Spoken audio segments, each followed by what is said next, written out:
Hey friends, welcome in. Hi! I'm back, and I brought reinforcements like I do every Friday. That isn't a Friday that I don't do. So Exactly, yeah. It's been what? You said it was like 2 months? it was the end of whatever the 4th month is of this year. It's probably the same as it was the year before, and will be next year too. It's December. Come on, we all know this. April? Was it April? May? June? April, March, yeah. May, June? Sure. See, I have to start January, and actually, it's counting. Yeah, I can't just. You're not wrong. I'm a numbers guy. I'm like, yep, okay, January, February, March, April, May, okay. Yep. Okay. So yeah, it's been a few minutes because we did a lot last month. We got ready for the puppy. We got G-Funk came down. God, that feels like a whole lifetime ago. And last weekend was a whirl. We did all of the trailers and stuff. And then this week Summer Games Fest was huge. Yeah. This week it kind of got hit by a bombshell. And I know a bunch of us are just feeling it. Yeah, a broad range of it's a roller coaster of emotions, to say the least. It is. Welcome in, everybody. I don't have the list here, but I'm assuming Mr. V got first, Mnemonic probably got second, and I hope that Sakura got third, where she likes to reign champion. Yep, there you go. Yeah, you nailed it. Nice. All right. Lusario, good to see you. Dragon Gym, welcome back. Bonner. Excellent. So, here's what we're doing tonight. I got Bogus Meat Factory, who is one of the most wonderful human beings on Twitch. I had the pleasure once to play an ill-fated multiplayer game with you. We're going to talk more about that later. We need to, for sure. Oh my gosh, Battlespire it's a bucket list game. I gotta do it. But I also want to do it single player now. I'm like, we're missing so much story. There's NPCs to talk to, which you don't get to do. And I'm like, there's just so much going on in that game. And I'm like, I don't know what to do.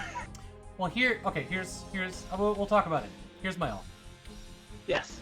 You come here, we'll co-op it on real hard. Man, that would be bananas. That would be bandanas, and it actually wouldn't crash as much because it would be LAN instead of. I mean, I guess it wouldn't be all that mess. Yeah, we can actually hit things with hammers if they disapprove of our usage of them. Exactly. That's the deal. Come here. That's the deal. Come here. We'll play that game. Deal Take the deal, right, Jillax? Right? Actually, the copy. Oh, here, hang on. Oh, you're gonna bust out. I only have the CD. I don't have the original box. I didn't have this so very recently, and I bought it off of our friend Jillax. Look at this beautiful box. It is a beautiful box art. It was my very first Bad MS Paint box art, and it was terrible. Yeah, just pretty good looking box. I'm real happy to have it. Shout to Jillax. Should be a fucking awesome. But yeah, we got a real copy of it. That is beautiful. I just have the CD. Yeah, we won't Kid me did not take care of my stuff at all. So I have so many just random loose CDs, and I'm like, the amount you would be worth right now. I have the Arena Collector's Edition CD version, and I have all the fix-ins, but I don't have the box. So I have the mouse pad it came with, which is like a $400 mouse pad, and I have all the things, but I just don't have the box. $400 mouse pad, Jesus Christ. Yeah, it's the most expensive Elder Scrolls collectible because it's just nobody kept it. No, it always got destroyed. I have in one of my boxes that I haven't opened yet. It's the Limited Run Games Collector's Edition of Blood Fresh Supply. Yes. There's a liquid-filled mouse pad in there that's full of fake blood. Okay, it's not like a situation where they put real blood in it. I mean, it might be. I don't know. They didn't really go into details. I don't remember what it's supposed to look like, but maybe it looks like an IV bag or something. Oh, okay. That'd be pretty classic then, yeah. Yeah, like a jelly for the wrist rest, and it's just blood in there. Maybe. Yeah, I don't remember what it was supposed to look like. It's been a while. I was gonna open it up when I play through Build Engine games. So, before we get too carried away again, what do you do on your channel? Talk about your channel. I play so many games. So again, I've been streaming out for over 10 years. We celebrated our 10-year anniversary back in February. I play a little bit of everything. Streaming, man. 10 years of streaming. Started with Chrono Trigger was my very first one in February 24th of 2014. Yeah, it was wild. I had a bobblehead for a camera, like the camera's on the bobblehead because I was scared to be on the camera. It was so funny. It was such a wild time. What was the date? Huh? Did you say November? February 24th. Yeah. No, February. Sorry. February. Did I Okay. say November? Okay. Yeah. February 24th of 2014. Yeah, and it was, man, it's been downhill ever since. It's a good stuff. But I play everything, so like I play new, old, it doesn't matter, but I have a love and penchant for a lot of older games because they just simply play and have really they haven't figured out the formula for game design, and so typically you have sloppy but really bold design choices, which are really fun to explore. And I just love to talk about games. I love to enthuse about them and also listen to folks enthuse, because for me, games have always been a social experience for me ever since I was a kid. Mm-hmm. Everybody came over and played games, and I just love to stream because of that.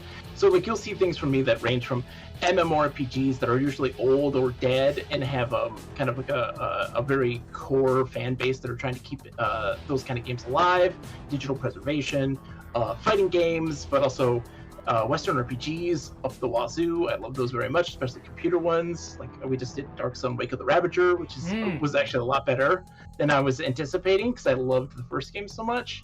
But I this literally no genre is sacred. I will play all of them. It doesn't matter, and we find the fun in those things. Mostly, there's very rarely an instance where I give up on a game, and we find what's good about it for sure.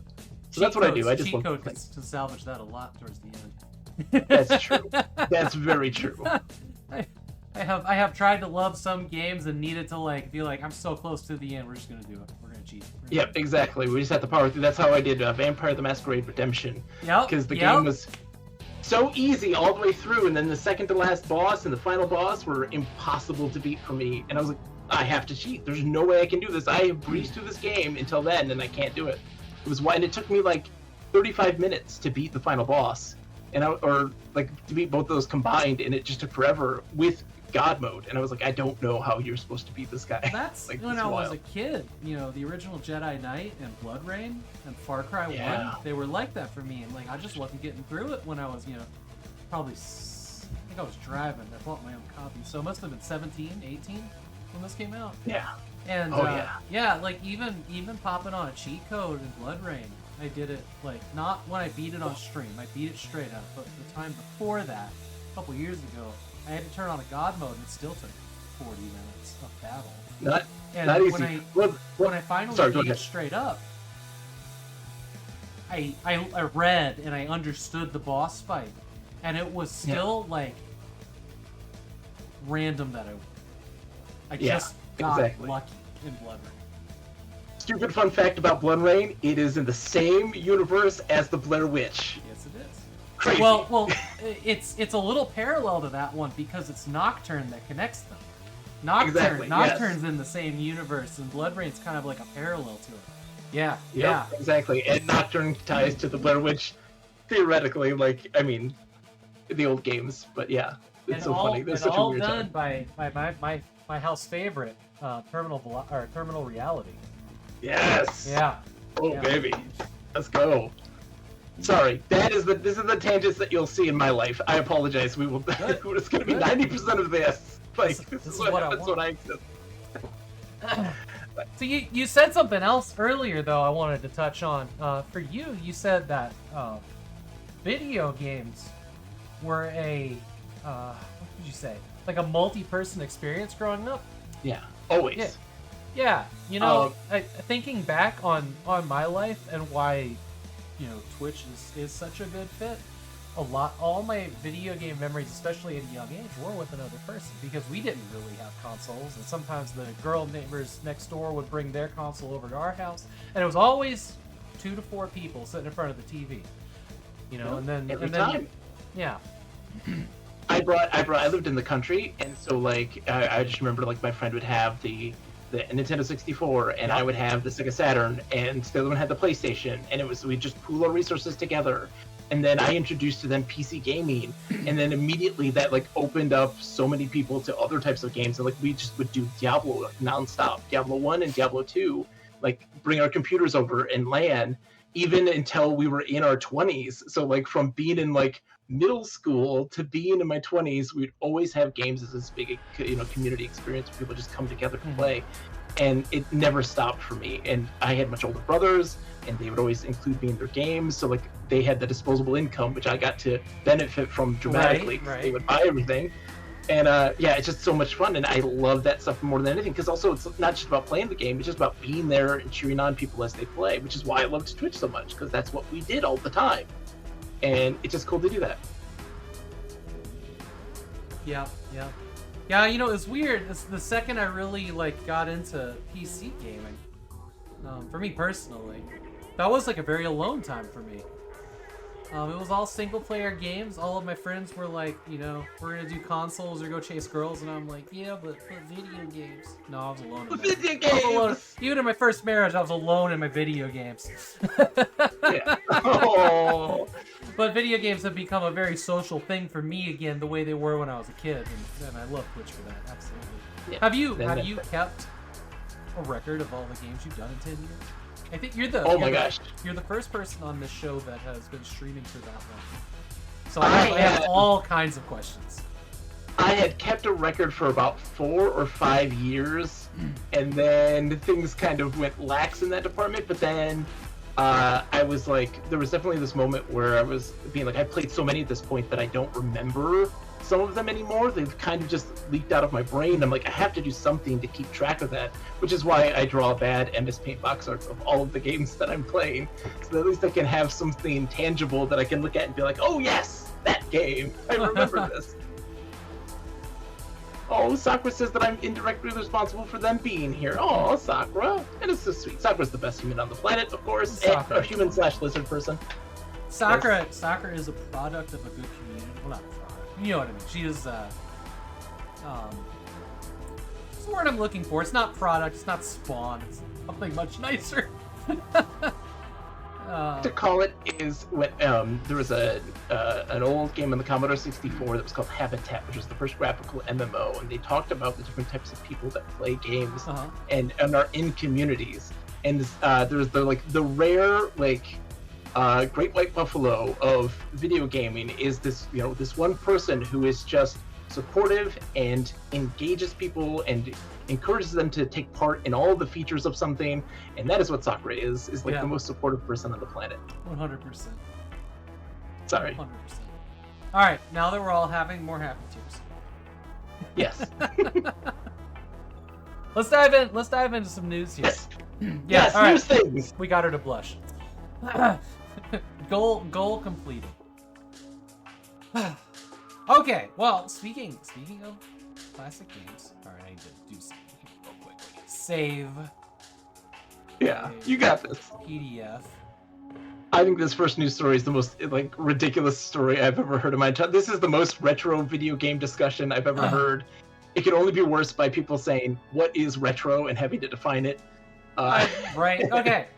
So the story here, it's not easy to make a lizard blush well done. The story here is that I guess, and I wasn't aware of this, people argued over the pronunciation of a gun or weapon in Mega Man 2, which I played Mega Man 2, it's fine. I know people really, Mega Man 2 is the Mega Man. It is. The music is at least the great, one of the best soundtracks of all time. Yeah. For sure. And it is the world of Bubble Lead. Yeah. Who said Bubble Lead? Did you call it Bubble Lead? No, I called it Bubble Lead. I'm pretty sure that I avoided reading at all costs, and that's what shaped me into the man I am today. It's the bubble gun. It's the bubble gun. Who cares? It's just bubble. I frankly remember Woodman. I remember Sawman. That was Woodman. I remember Sawman, and that's all I remember from that game from back in the day. You got to think the last time I played Mega Man 2 was probably 1992. Oh yeah. Oh my goodness. Yeah, Mega Man 2 was one of those games that I never got to play until an adult because I would quote unquote break it. But I was also allowed to run and operate an Apple IIgs on my own, and it drove me wild. That they're like, "Go break this." I'm like, "This is easy. We'll run an Apple II. Like, come on." So I didn't get to play it until an adult. So one of the designers, Kitamura, Akira Kitamura, long retired director Akira Kitamura, weighed in and said lead means to guide. So it's not led means to guide. Though, yeah, I guess it could be if it was past tense. Fuck, I don't know. It was translated from Japanese, so... you can feel free to call up your childhood friends and settle old fights once and for all, or silent ones and never speak of it again if you were a lead, as in metal, person. What a fucking sentence that is. Yeah. A lead as a metal person. Yeah, okay. Like, I mean, I guess his armor turns blue, or gray, so people are like, it's lead because he turns gray, see? Yeah. And it's like, okay, sure. You pronounce it as, Jillax pronounced it as metal since the bubbles go down. There you go, instead of float. But yeah. All right, the debate continues. Yeah. We're not gonna take the official stance on this. Fandom outweighs them every time. What does he know? Yeah. They take my childhood away from me. Yeah, whatever he said had to be translated. Obviously, we can't trust it. Elden Ring has shipped 25 million units worldwide. Oh my god, Rick. That's wild. And it's going to ship more. I mean, the Yeah. DLC is going to ship even more. Great game. Why? It's got DLC coming this week or next week, right? Yep, it's coming. Oh, they should have. Hey, Haggard, welcome in. They should have waited on this article just a little bit. Yeah, right? Yeah. But no, it's fantastic. And, we need more games of that style because... although we are getting so many now, it's kind of flooding the market. Everything, even if it's just an action game, they're just like, oh, it's Dark Souls-like. And I'm like, Yeah. I don't know if that's necessarily the case, but, like, the more games, the merrier, man. I'm ready for it. It's not a genre that I've been able to get into. It's difficult. It's time-consuming. Yeah. I have to play it like every single day. If I miss a day, I'm going to forget the stuff, and I'm going to be back at square one, and I'm going to struggle. And like, it's a game like I played the first Dark Souls, and I was like, this game is fantastic and amazing. I have 2 children. I will never have time to play this and successfully beat it. So I'm going to set this down and just say, this is great, and I'll pass. I remember being, and I've talked about this before, but I remember being frustrated with Jedi Fallen Order because it was Souls-like, and I wanted more Jedi Knight. I wanted a fun action-adventure game, and not something that I had to put down on easy to get past a couple boss fights. So I did finish that, though there were a couple fights that I put down on easy just so I could see the game.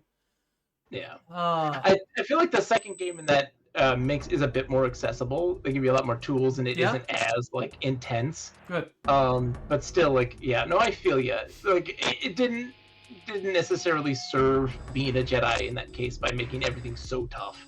You're supposed to be really cool and badass, but no, you had to struggle every time. Yeah, I mean, that was kind of the thing with like the books and the movies, that they made being a Jedi look easy, and the thing about the Jedi was they could see shit before it happened. And that doesn't translate into a try-hard Souls game. Exactly. And like where you have a game like an RPG like Knights of the Old Republic, and like that fits a lot better towards that style, and it is a fantastic game. Oh, especially if you can like freeze time and make decisions outside of time. I remember there was a kid's book. There was a kid's book in the Star Wars universe.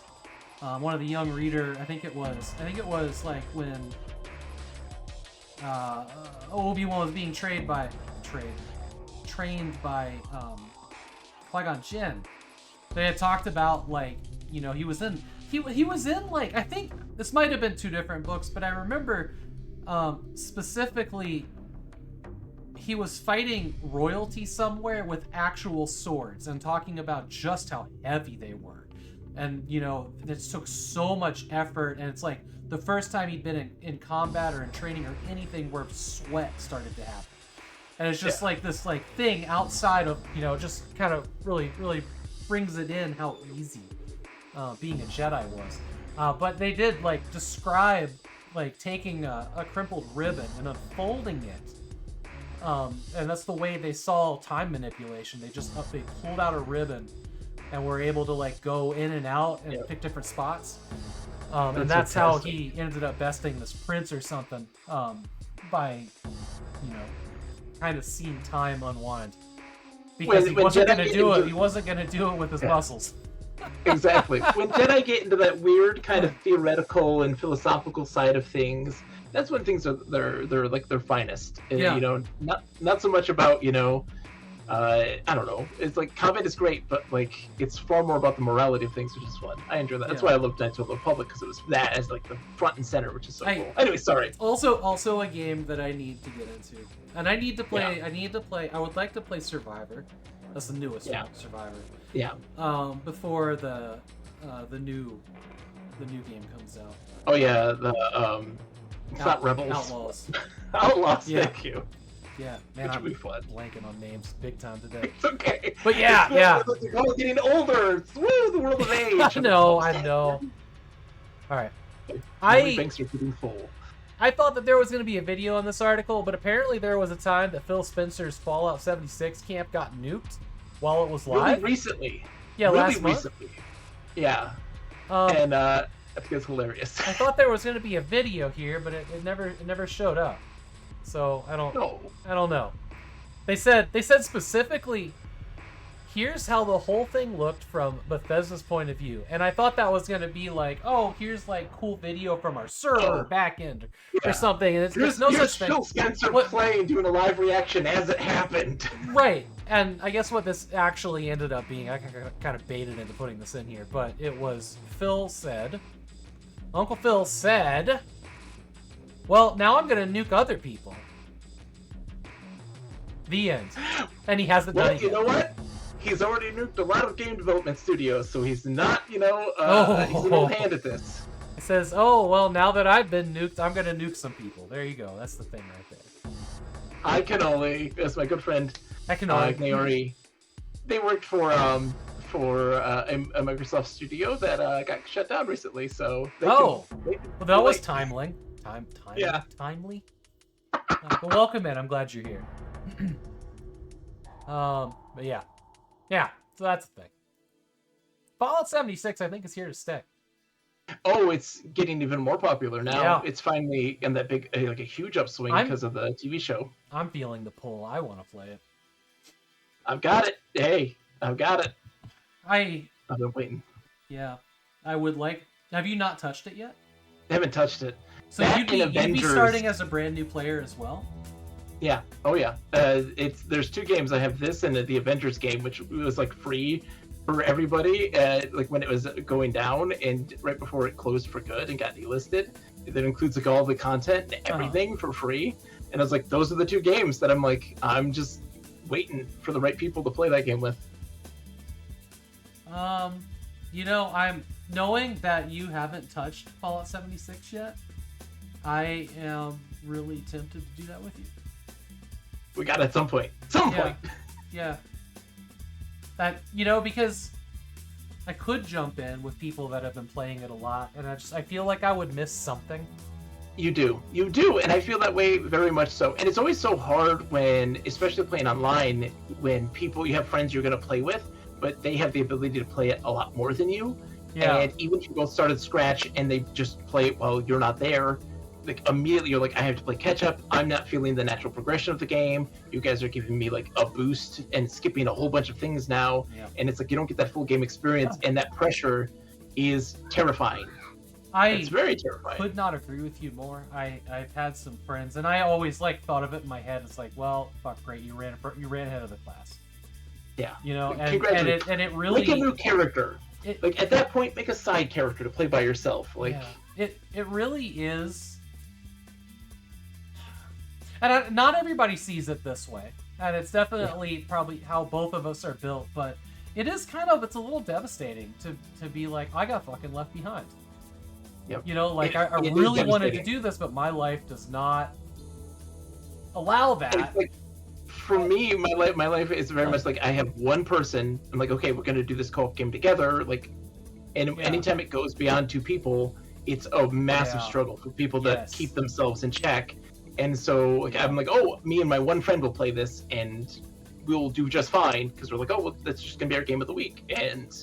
But it's tough. It's such a challenge, and it breaks my heart because like I want to have those adventures with everybody. But even if just 2 people in that group have gotten farther ahead, they're like, I know what to do. Here's what we do. Yeah. And I'm like, well, I kind of wanted to have us all figure that out. I wanted us all to experience it and like have those questions. You've already got this figured out, and now like, where's the fun in that? Because I like to figure out a game, and games lose their fun when I don't have that anymore. And it kind of stinks. I'm not saying that's always I'm running into that issue with Baldur's Gate 3 right now, which just still hasn't been a game that clicked with me, and I'm playing it with some buddies who have both played through large portions or completed the game. You know, when I stumble across something or whatever, and I'm like, well, I'm gonna choose this, and everybody's like, oh, Havok's gonna choose. Everybody knows what's gonna happen, you know, and it's like, the surprise is gone. Yeah. That element of surprise for you is gone too, because you're like, oh, okay. Even that's like somebody backseating and saying like, oh, this is going to be a really great part now. Yeah. What you did is going to be great, and it's like, okay, come on, man. Yeah, multiplayer is such a different experience in BG3. It really is. It's a wild game. It's a wild game that like it's hard to comprehend all the ways that it works and how much that changes in multiplayer. Yeah, and how much the core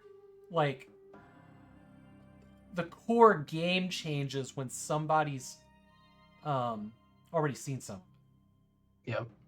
Sakura says that when we played WoW together, her and I, they had a play with bogus only character. It's true. And Sakura's fantastic, by the way, with this, because I played World of Warcraft for like not really the very first time. I had barely played it, but this is like the first time I dug deep into that game, and I played with people who were veterans, but they were very much like, so what do you want to do? Like, and just not saying anything, and just being like, you take the lead, you just tell us where you want to go and you want to do, and we'll go and do it. And like, nobody sat there being like, okay, this is what we're doing.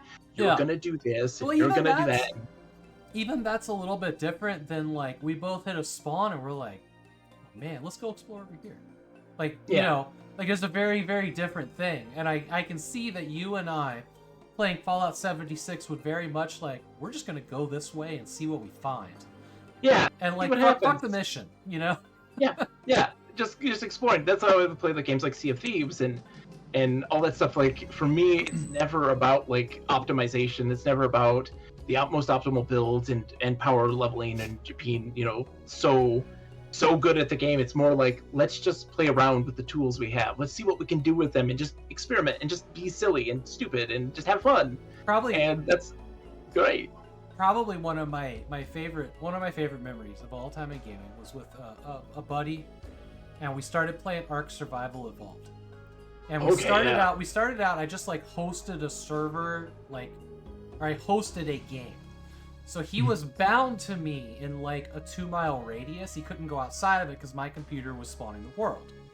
Okay. Right? Okay, so we did this for like a couple weeks, and it was the best. Because we were like crawling through long grass, like sneaking up on dinosaurs, trying to learn how to tame and get a mount, trying to figure out how to build houses out in the woods, finding a cool location together. And then it was like, all right, you know, this... At one point, he was like somewhere else, and I moved, and he got drugged because the circle just drug him. He's like, we gotta find a way to stop this because it's gotten me. I fell off a cliff or something, you know. Yeah, now that you guys are starting to get used to your surroundings. You're trying to and the island's so big, like the island's 800 times the size of this circle. And so we built a server. You know, he sent me like an SSD. I put it in a laptop. We built an Ark server on a laptop. And the very day that I booted it up, gone. Just fucking gone. Like, doing all the things in the game without me. Stayed up all fucking night. Yeah. He stayed up like 3 nights in a row, like power leveling and taming fucking wolves in places that like we didn't have clothing for. And just like came back and you know, 3 days of work, just came back and it's like, everything's made of metal. The one other thing that always is like the biggest red flag for me is when I start a game with someone and they're like, okay, so we need these mods, and I'm like, okay, well, oh my god, I'm like, Jesus okay, we can't Christ. do this. Can't do this. Like, I just want the original game. I just want to know what it's like. Like, it's like, no, you can't really play it unless you get these mods. I'm like, okay, well, I can't play this game then. I'm not going to do this. I'm sorry. I have so many complicated feelings right now. 100%. I'm with you that there is, in a competent game made by competent developers that play tested their shit, there is a vanilla experience that deserves to be seen. The exceptions. I'm okay if I've beaten the game and I want more and to go into that world. But if I'm like, I'm the first time playing it, I want the basics, please. Like, just the vanilla experience. In some games, I'm like, I need the vanilla experience. 100%. I'm there with you. My exceptions are, there are games that need a fucking patch. Daikatana. Okay. Let's go with Daikatana. Okay. Daikatana's not a good time without that patch. I just beat Gothic without any patches, and I learned about the patches afterwards, because like I broke the game 1,000 times where I had to go into the console and enter in cheat codes to make it completable. And I'm like, oh, there was a patch for that. I could have just patched it. I'm like, okay, that would have been smart. Yeah. And like Soul Reaver 2 was the same. It's like you can't really play it unless you patch it. I'm like, okay, I'll get these patches. Yeah. But yes, there's some exceptions, but like mods, they're like, oh, you gotta have these graphic mods, and you have to do all these different, recipe mods and add these things. I'm like, I can't right now, man. That's too much. I'm overwhelmed already. Yeah, I will say this. The one time that I think a mod saved a game for me, it provided a better than vanilla experience, I would say, was Stalker Shadow of Chernobyl. I tried 3-4 times to get into that game, and I couldn't. I knew this would be my favorite game, and every time I went to play it, it was like, just not interesting. Stalker 2, though, looks really good. Yeah, real fucking good. And I slapped Stalker Complete 2012 on that thing, mapped it to a controller, which was something else that prevented me from playing it at the time with my injury, and I played through that whole game 84 hours. It's been in my library forever. What's that? I have been sitting in my library. The whole Stalker series is sitting in my library. I tried it once, and I was like, I'm just not in the right headspace. I'm going to love this game. I'm not in the right headspace. I need to set it down, and I can't wait to stream that someday. It's on the list someday. The second that Stalker clicks is probably one of my favorite gaming moments. Because it just clicked one time. Out of the 5 times I tried it, it clicked, and I have had nothing but the fondest memories. But it was a struggle. And it was slapping a mod on there to ease some things that were really annoying, and Stalker Complete is not the best mod. It's by far people generally hate it, to be honest, but it kind of saved the game for me a little bit. I would say that Autumn Aura is probably the way to go if you want the vanilla experience with better textures and whatnot. But that's the one I'm gonna try next. Sorry. We digress. We're 45 minutes into the stream and we've listened to 2 articles. Let's go. Oh it's fine. Okay. This is a game that I never played, but I did. I played a demo. Played a demo on a PS1 at some point. But I've always wanted to play through it. So I'm really happy to see they did a poll over here at Capcom for things that people were interested in, and it was Mega Man, interesting. Devil May Cry, and at the top, Dino Crisis. It's been a long Dino Crisis. Time since Dino Crisis. 30 years? Oh, yeah. It's been 30 years? Yeah, I was going to say, there was one on the original Xbox. There was Dino Crisis, I think, 3. It was original Xbox, and I think that was the end of it. Because it got real weird. It got, almost horde mode kind of thing, where you're just gunning down dinosaurs in a crazy flashy action game, and it wasn't fun. People were like, that's not Dino Crisis. That's not what I enjoy. It seems like it seems like a jump that would make sense though. You go from Alien to Aliens, this time it's war, right? It seems like a jump that would make sense. But you got to do that Resident Evil thing. People liked it because of Resident Evil. And they just kind of strayed from that path, while Resident Evil stayed very true to itself, and that's what people were hankering for. Yeah. And I hope that that's the same. They do the remakes like they did the Resident Evil games and bring those back. It'd be so much fun. They got a lot of info. Yeah, there's a lot. Okay, there was a lot more to this. I just clicked the link to see all the results. The Capcom Super elections are in. Not a lot of ladies voting in Capcom games. Capcom, you gotta get it together. Come on now. I noticed that. This is pretty. Yeah, okay. Alright. That could also. Hey, Basil, welcome in. I mean, that could also be the sample group they took. That's true as well. There was 1%. Let's just say it's one person that was over 60. Brazil. 60s. Hold on. 60 years old? Oh, yeah. We're born in 60 years old. No, we're not born in 60 years old. Okay.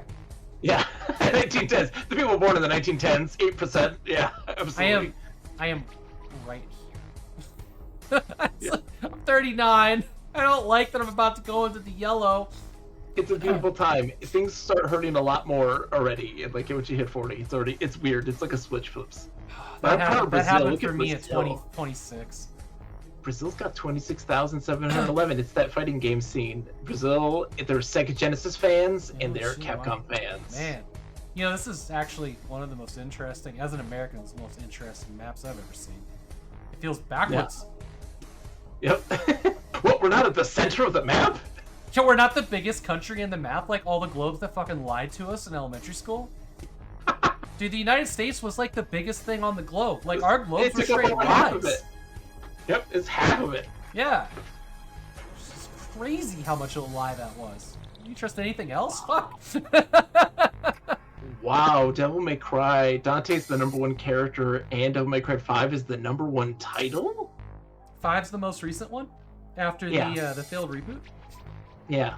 Okay. Oh god, the failed reboot's not... I'm an apologist, the failed reboot is not bad. But I haven't played any of them. I thought it looked pretty good, but then I remember like everybody hating on it.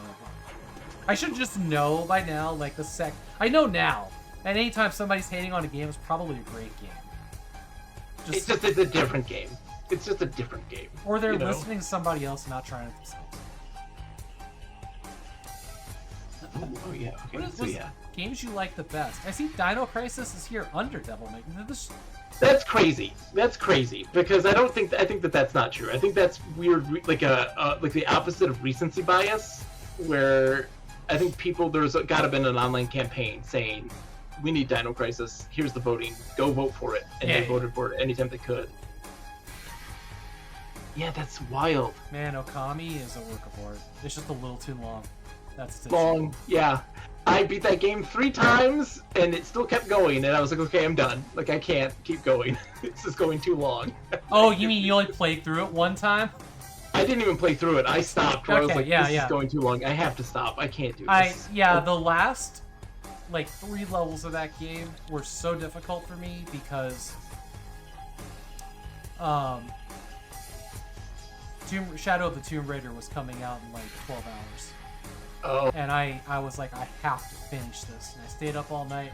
And I wish that I hadn't had to do that because, part of me, begrudges the game for being annoying at the end or taking too long or having this platforming thing that was bullshit or whatever it was. But Okami's a good game. It is just too long. And I'll say this one. This top 10 by male-female is actually incredibly telling because if you notice that Okami's #1 by females, but also in Japan, Okami was #1, which tells you that Capcom has a lot more feminine. The majority of the female players who responded to this were from Japan then. That's interesting. I think I understand your logic there. I'm not a yes. I'm just going to go with yes. Game. Yeah, yes. I'm like, that's interesting. Well, this is really this is very fucking interesting. This makes a lot of sense. The 10 to 20s loving Devil May Cry 5 because it's recency bias. That's the most recent game. Young people. And then Dino Crisis. Yeah. It's that opposite. They're like, we need to get Dino Crisis. We need to get Dino Crisis. This is our chance. Well, look at this. This is, here you go. So it's what's here? What? Breath of Fire is showing up. You see this? This is wild. Oh, sure, wow. 50s to 60s Resident Evil. 10s to 20s Resident Evil 4, fine. Resident Evil 4 remake, apparently the 30s to 40s prefer the remake. Tell me that ain't the most interesting thing. and the original is number 10 on the list. Well, look at this. Like, you go down to the next one. It's like Resident Evil Code Veronica, a classic one, and then here's the remake of 2. Yep. I think the Code Veronica is them also saying, we want a remake. Like, let's get a remake, please. Which I'm in agreement with. Code Veronica is... Code Veronica is like Resident Evil 4-ish, if it had a number. Yeah. It's after Nemesis, yeah. Yes, yeah, it was the Dreamcast one. It was like finally getting Resident Evil on a Sega system. Yeah. Man, wild. Wow. Oh, interesting. This is fascinating. Yeah, people talking about Devil May Cry and Mega Man. Yeah, I mean, look. I'm sad that there's no Mega Man Legends represented there in the things they'd like to see, because maybe that's what the Mega Man is that people saying they want Mega Man Legends, because Mega Man Legends, it's such a great game. I just posted a link to this whole page in chat if anybody wants to go dig through. It keeps going. We're not going to spend the rest of the day. No, we can't spend. No, this is a stream in and of itself. Oh my god, actually, I don't think it stopped. Okay, I found it. All right, closing the tab. There we go. Let's get on to, like, article number 4. Oh, yes, Monster. Oh, gosh, yeah. So, yeah, apparently this exceeded their expectations about how many people on the internet are like, holy shit, she's hot. Yep, she's hot. What you think? Yeah. You think? Chat, are we all in agreement she's hot? Whoever this is? Yeah, okay. Sure. All right. Good job, men sitting at desks designing women. Congratulations, us. We all win. We all win here. I love the side guys. I've learned this though from females who draw women. They're like, women are just more interesting to draw. You know, they're like, it's more fun to draw. They're more fun to make. And I'm like, oh, okay, I guess that makes sense. It shows every time anybody has to draw a man in a video game, they slap a bunch of fucking cinder blocks together and give them a gun. There you go. It's a pretty easy shape. I'm being reductive, of course. But tell me it hasn't happened. Yeah, I just reduced all of gaming to Gears of War. Okay. There was an interesting thing in here. There's a theory at the bottom. And I have not played Monster Hunter, but I did just buy the 2 most recent-ish games. And I plan on giving it a shot. Rise? Yeah. World and Rise, yeah. Yeah, and there's another one. That's a tough one. Like, you can't play it solo. You have to play with friends. And again, like, part of the fun is discovering it for yourself. And, like, that is one where, again, people just grind it out. Because it's also a grindy game. Yeah. So, like, it stinks when... Because I've played tried to get into Monster Hunter multiple times with people. And it is a incredibly good game. But playing by yourself is just... dull. And it's not the fault of the game. It's designed to be played with friends. It really is. For World, you mean? Oh, for all of them. All of them. I mean, okay. I started playing them back on the Wii U, and with the Wii. Sorry, the Wii was the very first one I played. And yeah, you have to play with people. I ended up having like a Monster Hunter 2 or 3 T-shirt at some point. I pre-ordered something at GameStop back in like 2003, and I was like, "Does this come with any pre-order goodies?" And they're like, "We got a Monster Hunter T-shirt here. It's in large. You want?" I was like, "Yeah." Sure, free T-shirt. I never played the game. I didn't even know what it was. It's a dumb-looking shirt too. It just sat in a drawer, never got worn. It's probably still at my parents' house in perfect shape. Probably worth $1 million fucking dollars. This GameStop exclusive T-shirt. Nope, that's crisis. It had like Japanese letters all over it. I was like, I'll take it, yeah, but I ain't wearing it. Sakura's first was Try on the Wii. That was mine as well. Try on the Wii. We can get Try working on the Wii. Sakura, we can get that going. Here is, so the one plausible fan theory surrounding Gemma, who's this girl we just saw a picture of, is that she's none other than the character from Monster Hunter 4, Little Miss Forge. Specifically, with her blonde hair, blue hair tie, and distinctive outfit, she's a spitting image of older Monster Hunter characters. I thought that was interesting. I have nothing to base that on. Yeah. What is Little Miss Forge?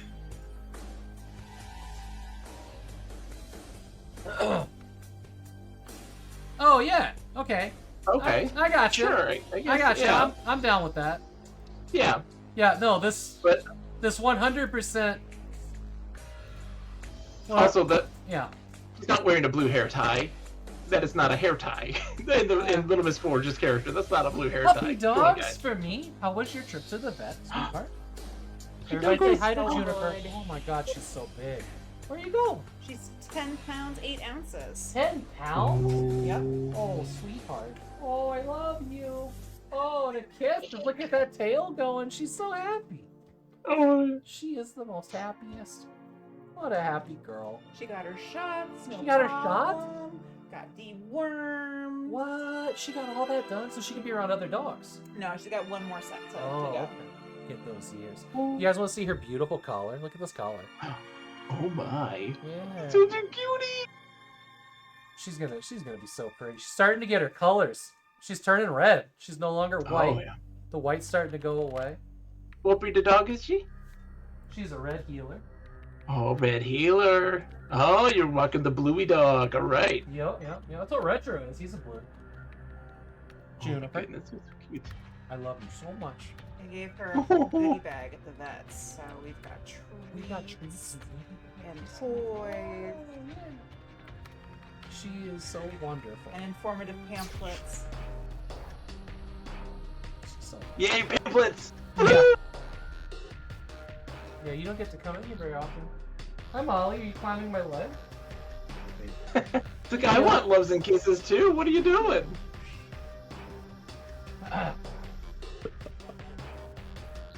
Anyways, that's Juniper. She's wonderful. And she is doing fantastic. And holy shit, she's 10 pounds?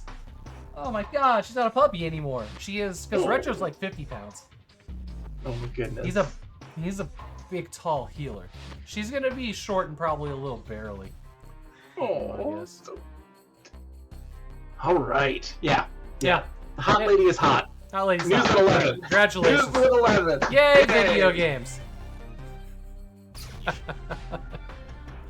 How did we even get into this dystopia?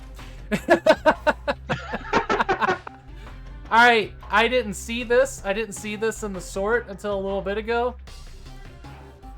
PSN leak suggests there is an anniversary edition release for Beyond Good and Evil coming any second. Now, About time.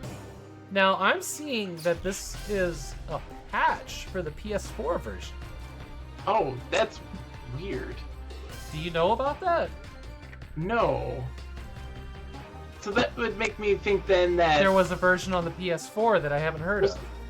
was there a PS4 release for that? There was a I had no 360 and PS3. Yeah, I knew that. There's And a no Windows release. there's no PS4 version listed on the wiki. You know, I bet you that they planned on putting it on a PS4, and then with all the stuff kind of going on, it just appeared. All right, here it is. This is what it says. The PS5 trophies for Beyond Good and Evil Anniversary Edition have surfaced, and a 1.01 patch for the PS4 version. This means the game's already on PSN's back end, just waiting to launch. Oh, So that seems to insinuate that there was already one on the PS4, right? yeah, but it hasn't come out on PS4. guess not. They've been sitting on it.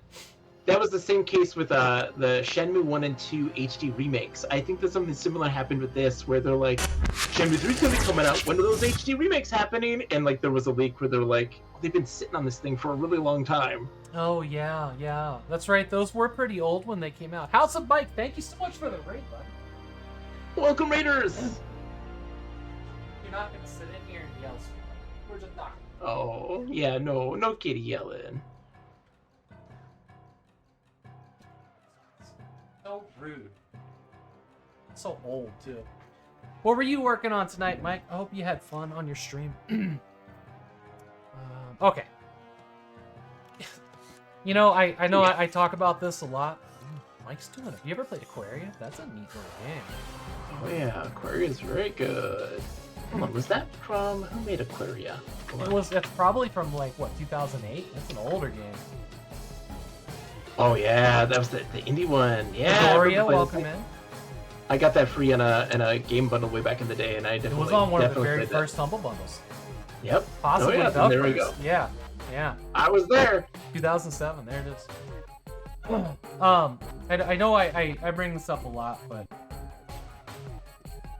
as one of the bigger fans of Beyond Good and Evil for a variety of reasons, I really just hope that the Beyond Good and Evil that they were making is dead. Yeah. I don't think that Beyond Good and Evil 2 is going to even happen. I hate it. It hurts my heart. I have a special place for it. I have like a little virtual bedroom using this software called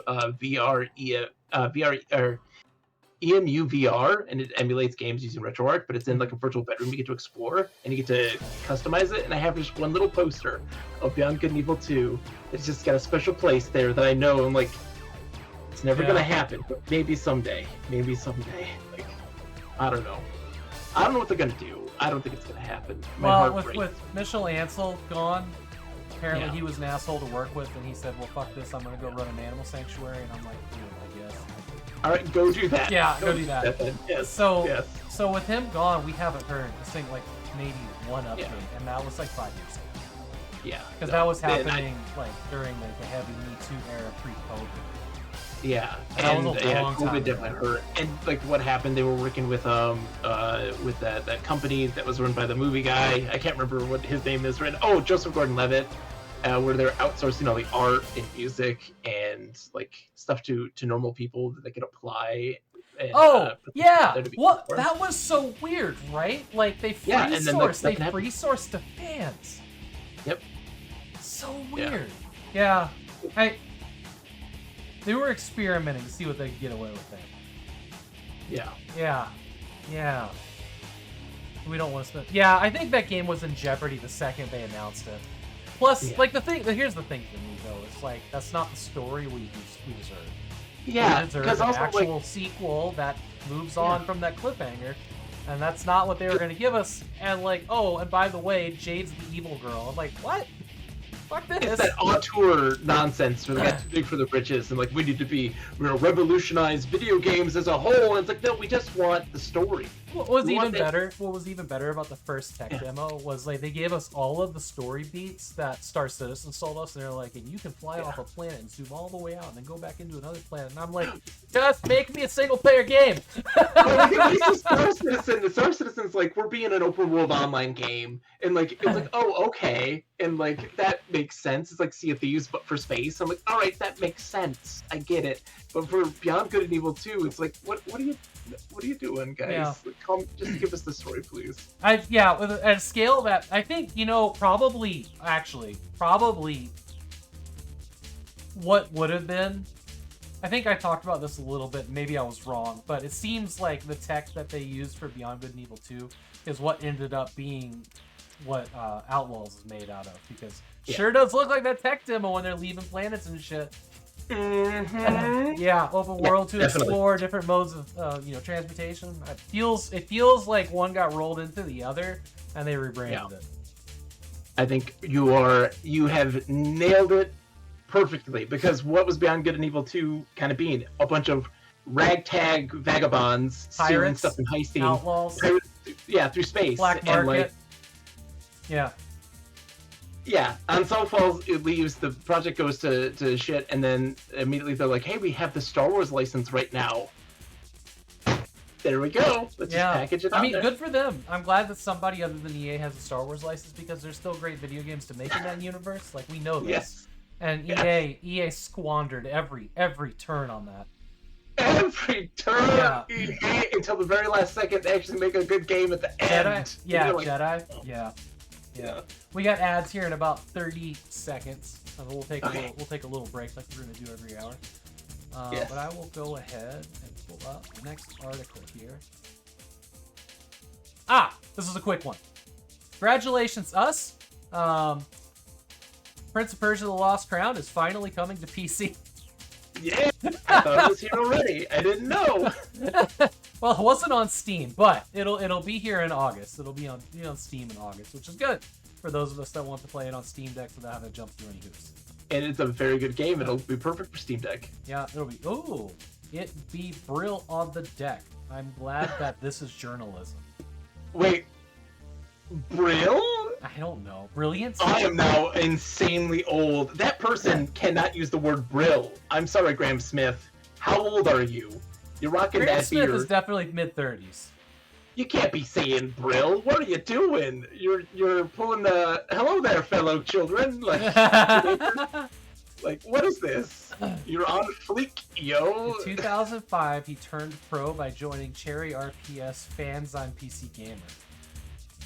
Okay. I mean, maybe he's... Yes, Gordon, right there. Yes, yes, more.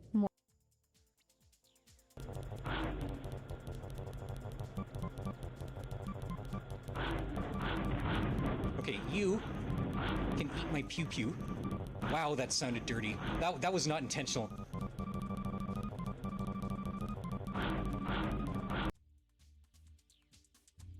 I was not close enough. Not close enough. Help me. Multiple projectiles are my nightmare. Hold on. What are you doing talking to my lady? Get out of here, dude. Be gone. I will fight you. How do we do this? Hang on. Go away. Be on. Get away from her. Oh my gosh. I'm about to fight.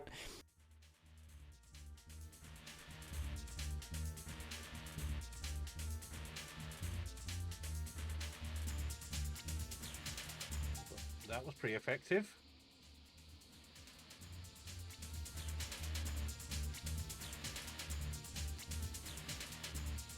Hello. Oh shit! Were you watching the stream before you came in? No. Okay, I sat in outside military just a We're looking for a goat.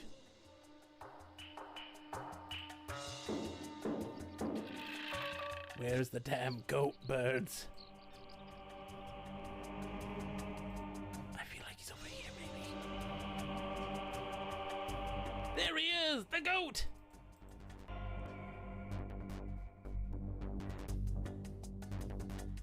The ones in the back are gonna cast spells. Ooh, good tornado. We deleted 2 of those. Marmion cast the spell, kills 3 people.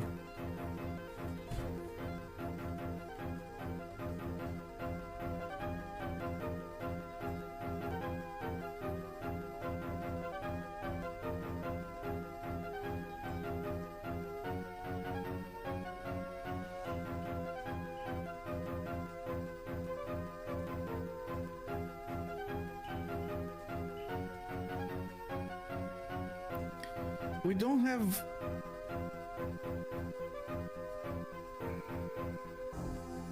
We don't have any healing now.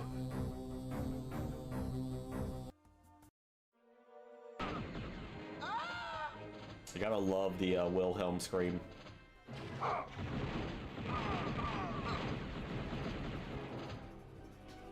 One health. One freaking health point. We still have 3 lives though.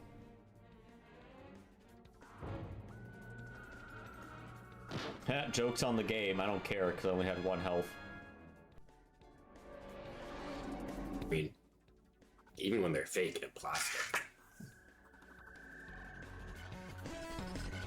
I'll be back with a forest.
is that? There is some kind of a super.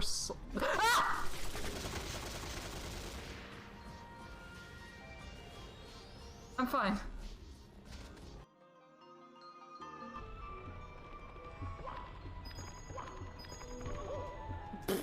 Oh, bugger!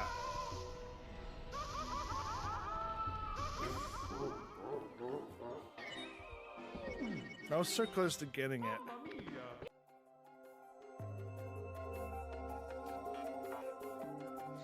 Oh, there's two of me. Now there should be almost three. That was a good one. Are there three? There's two of me. That's pretty cool. Getting back up again. That's three of me.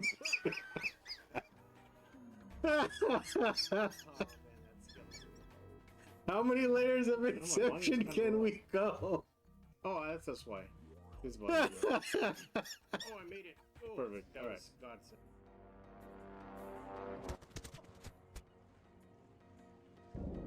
I'm gonna be really disappointed. Guys, please.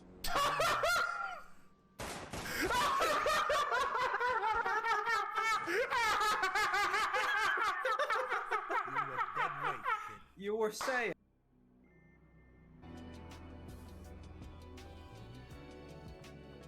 No, it's just it's an AA5 Grumman Tiger is the model, just to be more specific about it.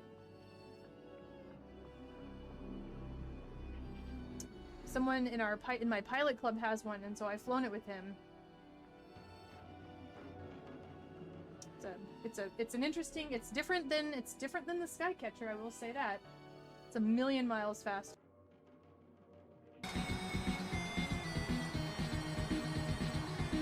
Don't you have like some sort of pistol that you can be shooting?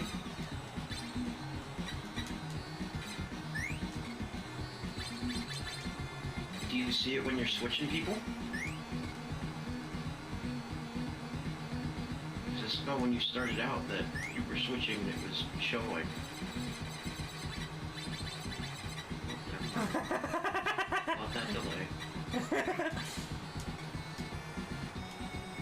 Shut up.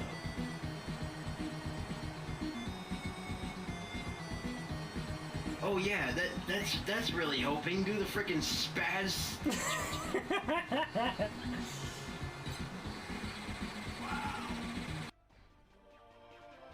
Does the bell ring? That was ever likely. So, what about Romanov? Deathly afraid of ghosts, he was. Oh god, this guy's snitch! Really? Oh no! Brave pirate, eh? Seen all kinds of things on my raids. Ghosts? Never. Oh no! Believe me, lad, no such thing. Just fairy tales and legends.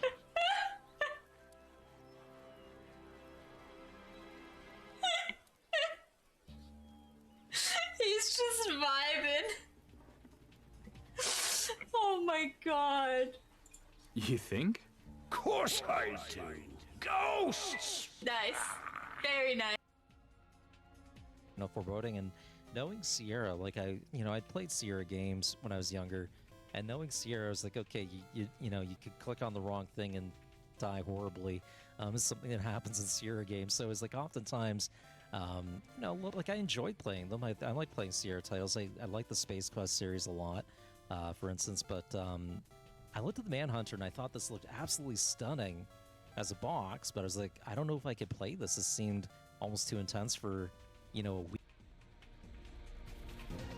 It's totally real? I thought the rock was a mythological bird of, like, immense size.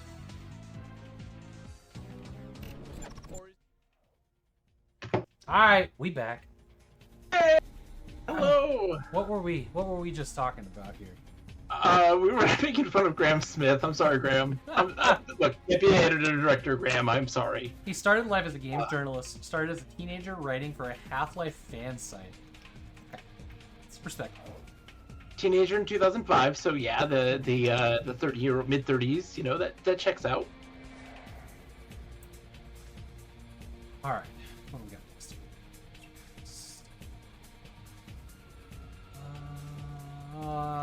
Yeah, I put a couple things in here twice.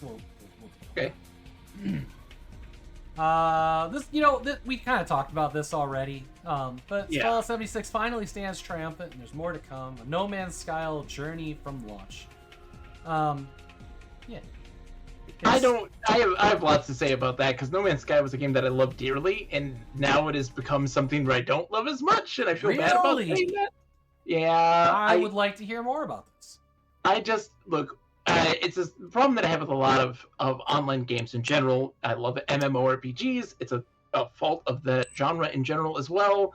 But there's a point where there's just adding so much content to a point where it kind of loses sight of what it's originally supposed to be like, or it's not being the experience that I enjoyed. Yeah. And so therefore, like, I'm out.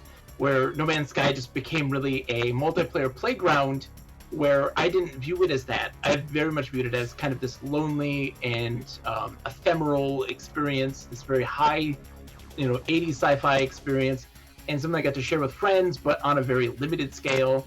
And I kind of liked it originally like that. But like the same case like Fallout 76, its original experience is now gone. You can never experience Fallout 76 the way that it launched, probably for the better, but still, there's something where you are now hit with so much content that you can't tell the forest from the trees. You can't see where to start and where to progress because there's just a million different avenues. And it can be really challenging. We've all played games that we got that were like the Game of the Year edition, and you land in the wasteland, and it's like, you've unlocked this content, you've bought this DLC, you've got this. Go over here to this signal. Go over here to that signal. Uh-oh, distress call.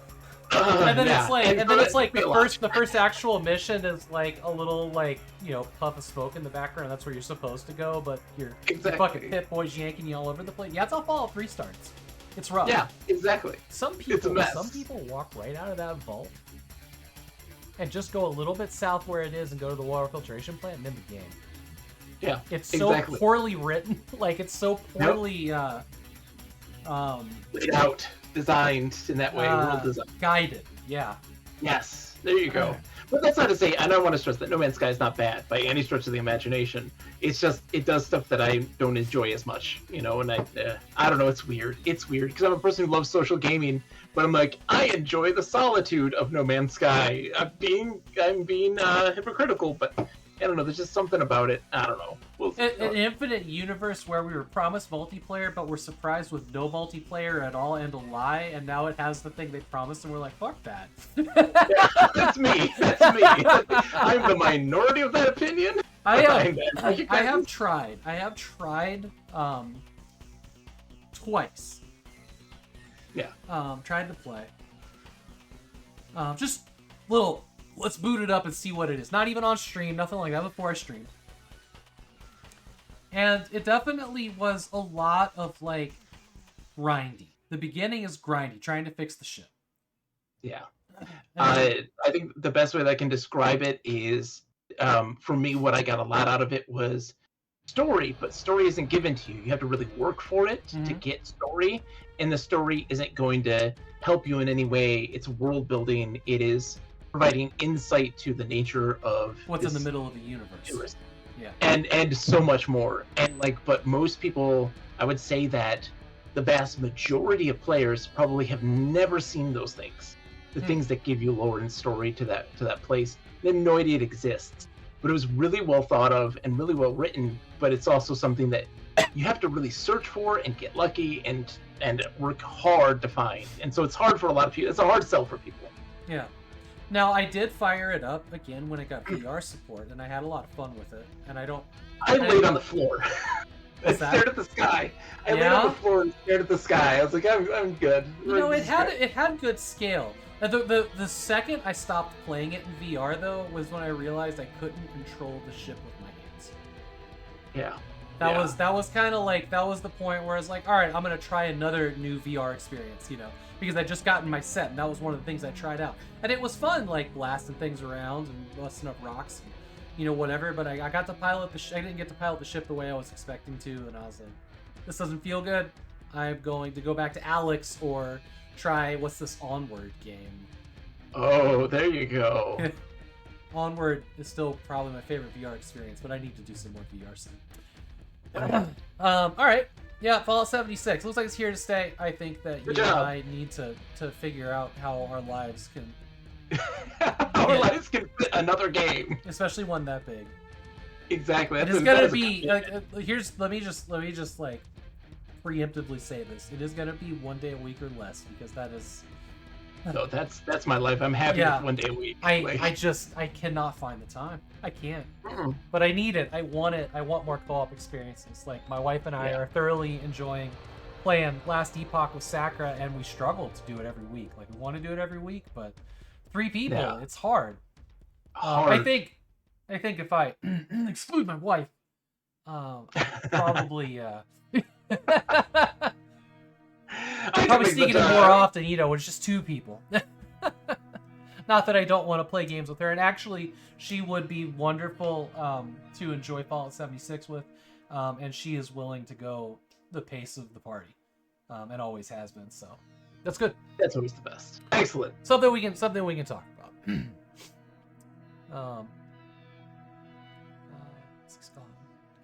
Yeah, they have the new expansion they have for that game for Fallout 76. That's a big deal, but it's... I've camped in that expansion.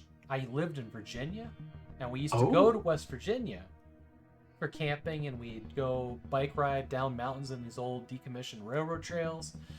And I have fond memories of West Virginia, especially on Friday nights where Virginian boys would they'd throw grenades over the border. We'd pull the pin and throw them back because they West Virginia. It's a good time right there. Yeah. Dinguses. But yeah, no, I have the Virginia, West Virginia area is absolutely beautiful. Yeah. And I that's honestly like that's the biggest pull for me. It's why I didn't like New Vegas. I had no pull to the area. Never been there, never wanted to go there, don't care about gambling. But with the Capital Wasteland and Fallout 3, I've been up there. Oh yeah, you've seen those things. Yeah, exactly. Seeing all these, retro future, retro history, alternative timeline buildings that I knew from school field trips or just vacation or whatever. But I'm really excited. I'm really excited to get into West Virginia. Boston. It'll be a good time. Boston, Fallout 4. It feels good. It feels familiar, but it's not as close to home as 76. I think I'm aiming towards abandoning Fallout 4. Yeah, it's the first Fallout game I never played. And I was just like, I'm out. I'm good. Like I don't know. I just had my fill with New Vegas and Fallout 3 at that point, and I enjoyed Fallout 1 and 2 really a whole bunch. But Fallout 3, I was like, yeah, it's good. I like it, but I feel like there's just too much of a good thing. Where I was like, the formula is too much now. For a long time, Fallout 3 was enough for any Bethesda game. I looked at something like Skyrim, and it's like, I'm good. Yeah. Like it's the same thing. And it's just like I'm good. But Fallout 3, it filled that hole in my soul for so long that it I mean, what was it, 2 years ago that I finally was like, I'd like more Fallout maybe, and played New Vegas? Yeah. I mean, that's a long distance that it, satiated. I love Elder Scrolls. It's one of my all-time favorite franchises. I love the Elder Scrolls a whole lot, but, Skyrim, I was just like, I was tired. I felt the fatigue of the genre and of the series in general, and I was like, I don't feel like I'm getting anything new out of this. I understand the mechanics and the gameplay loop and the experience so well that I'm like, there's nothing surprising me. And then it throws in a bunch of self-referential things and a lot of pulp culture references, and I was like, okay, I'm doing that now. That's gonna be like, oh. Wow, that was 10 years ago. It's 20 years ago. Oh man, you guys made a Hangover reference. Yeah. That's oh god. Timely. Yeah. So on this topic, one of the things that bounced me out of The Division, Tom Clancy's The Division. Yes. Was I was playing these video games to not think about my back pain. And like I'd gone to a doctor's appointment. I'm just like constantly being like, can we try to figure out how we can stop this pain? I'm in pain all the fucking time. And he's like, maybe we'll get you, markers tested for ankylosing spondylitis. And I'm like, I don't know what that is. That sounds like a dinosaur. And they were like, oh, it might explain why you have pain. Well, it turns out there's nothing you can fucking do about it, right? But that was a buzzword for doctors and TV commercials and whatnot. And we're sitting there, we're playing the Division, me and my wife, and I'm like, upgrading my guns in like the camp that you go to there, where you go to get missions and turn stuff in. Oh yeah, your and hub, there's yeah. this NPC running around. It's like, I'd be out there with you, but I've got the ankylosing spondylitis, and I just uninstalled the game. I was like, oh my god. Look, this is so like, this is a product of this second. Yeah. And this is breaking everything that I wanted in this game, was to not fucking think about that. And I was so just upset.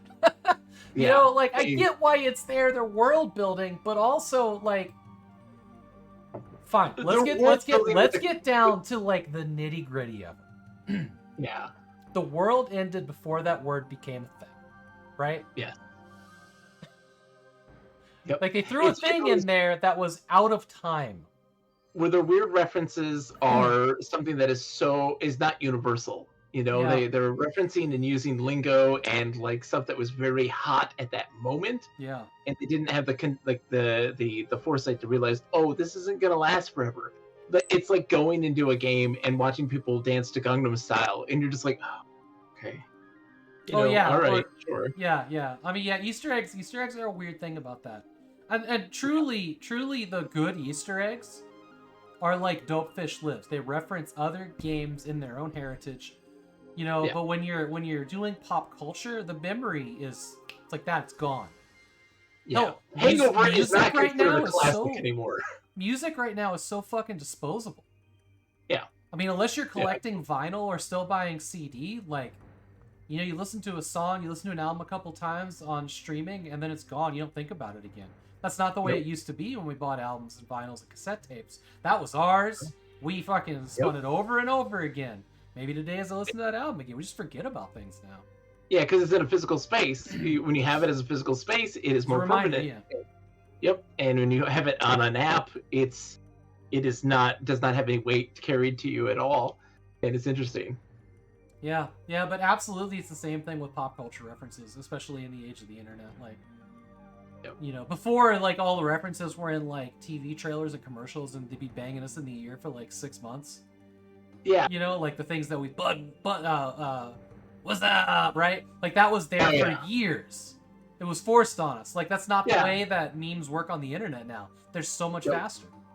So much faster. And was up is like, if a game was up right now, I would just be, I can't believe this is happening. Like, what are we doing here?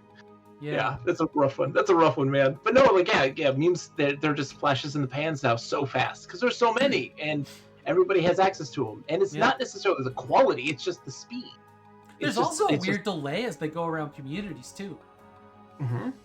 Like they can be like asynchronous. Is that the word? Yeah, whatever. But yeah, that's kind of interesting too. I hadn't actually considered that till just now, but like, memes that are very old to somebody might have been just shared by your mom. In a, like it might be a brand new thing to you. Interesting. Yep, exactly. All right. Yeah. All right. All right. Yeah. Woo. Valve being sued for a hell of a lot of L's and M's. I don't know how to read this. I mean, is that 656 million pounds? Yeah, British pounds. Yes. All right. So like this is because the whole Steam market for like skins and things like this, I think, right? No, this is something different. This is another nightmare they're dealing with. This is that the UK is saying that games are too expensive and Steam is taking too much money, basically.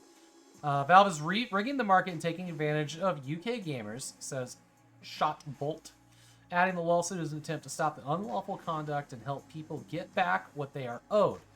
Okay, I listened to this whole thing, but it was a lot.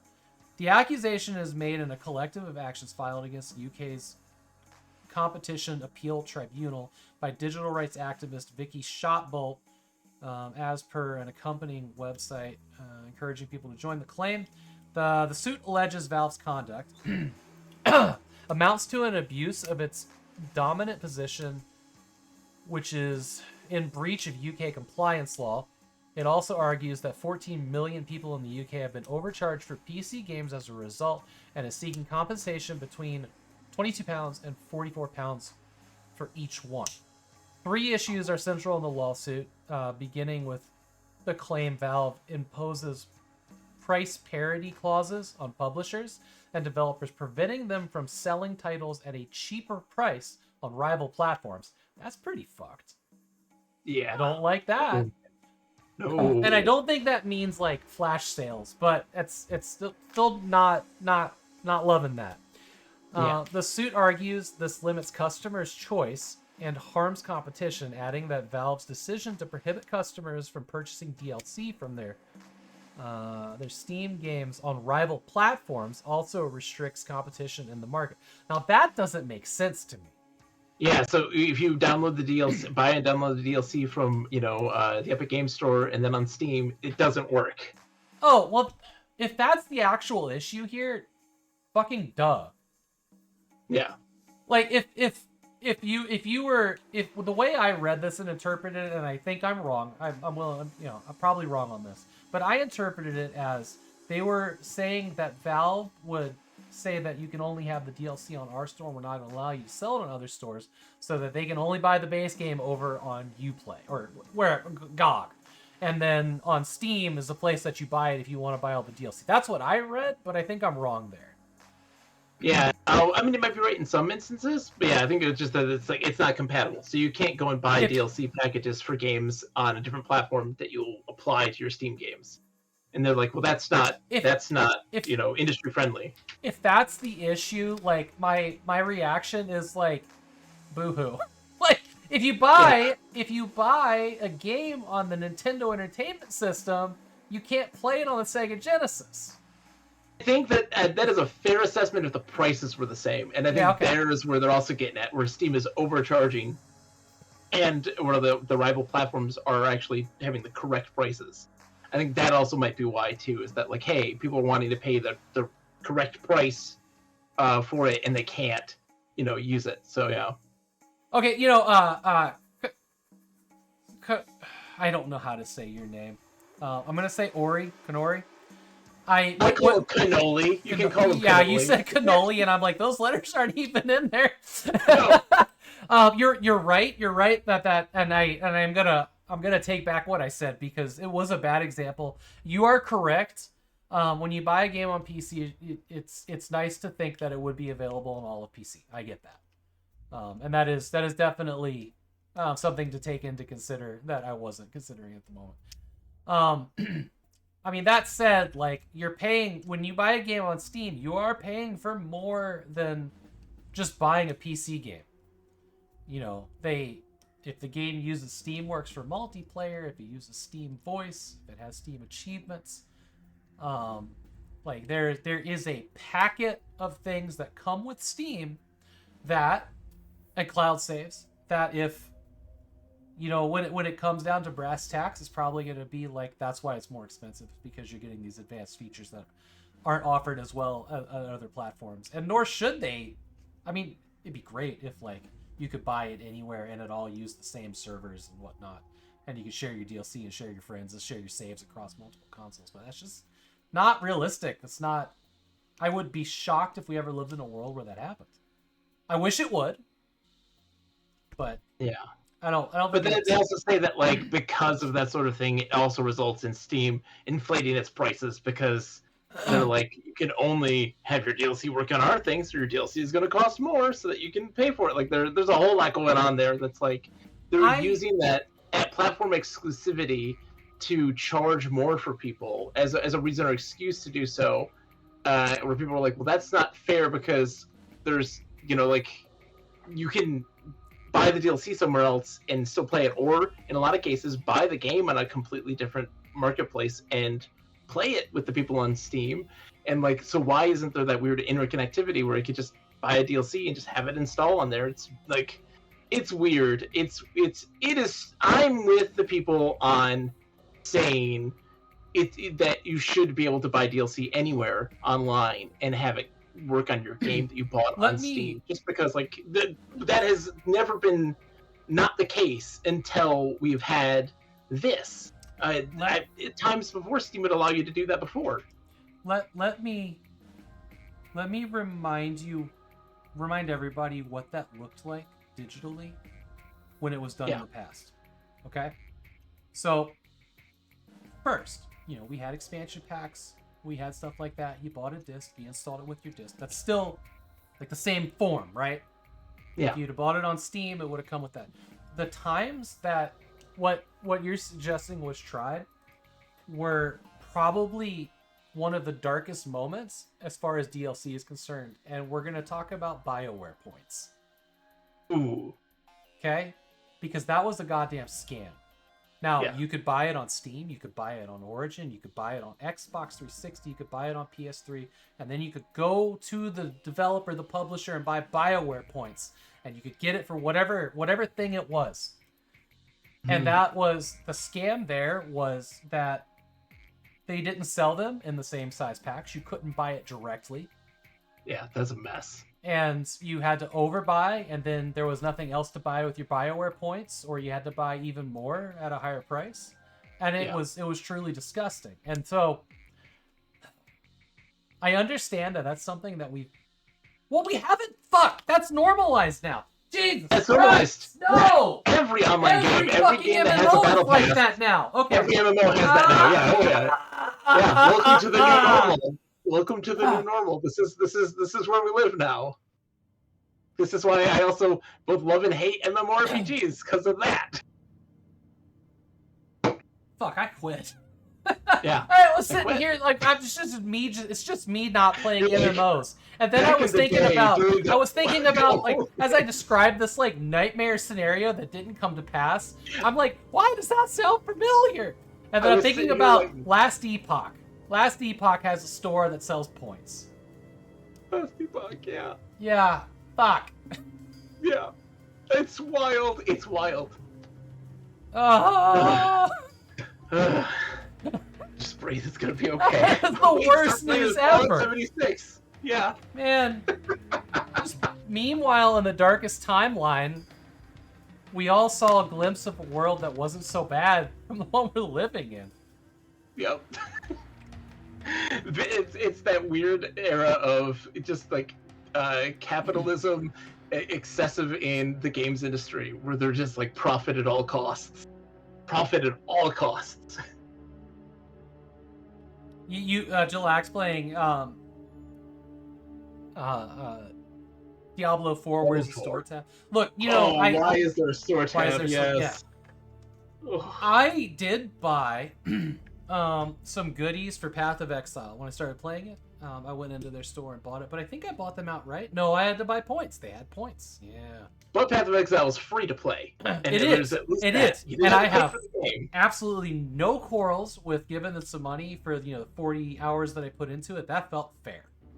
Yeah. I need to play more Path of Exile. I mean, I'm gonna cause some more existential crisis. Hey, do you remember playing video games and you would unlock a skin? Yeah, now that skin costs $20. That's where we're at now. Yeah. Like, can we just acknowledge that there's never any good skins? No. Yeah, because you had to pay $20 or more. Like, and then they were just garbage. Like they were shoveled out generic garbage. I'm trying to think of like $100 for John Wick in Fortnite when it came out. $100 for John Wick. Yeah. I've never played Fortnite. I don't think I ever will. That's too much. Not a bad game, but it is a mess. Yeah, it's too much. It's too much game for me.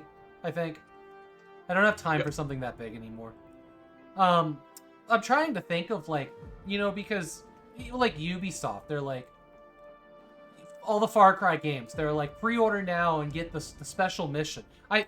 After having bought that game and pre-ordered to get like the special extra mission a dozen times, I am aware that the only thing it could have ever been was something cut from the main game because it wasn't good enough, because they have always been shit.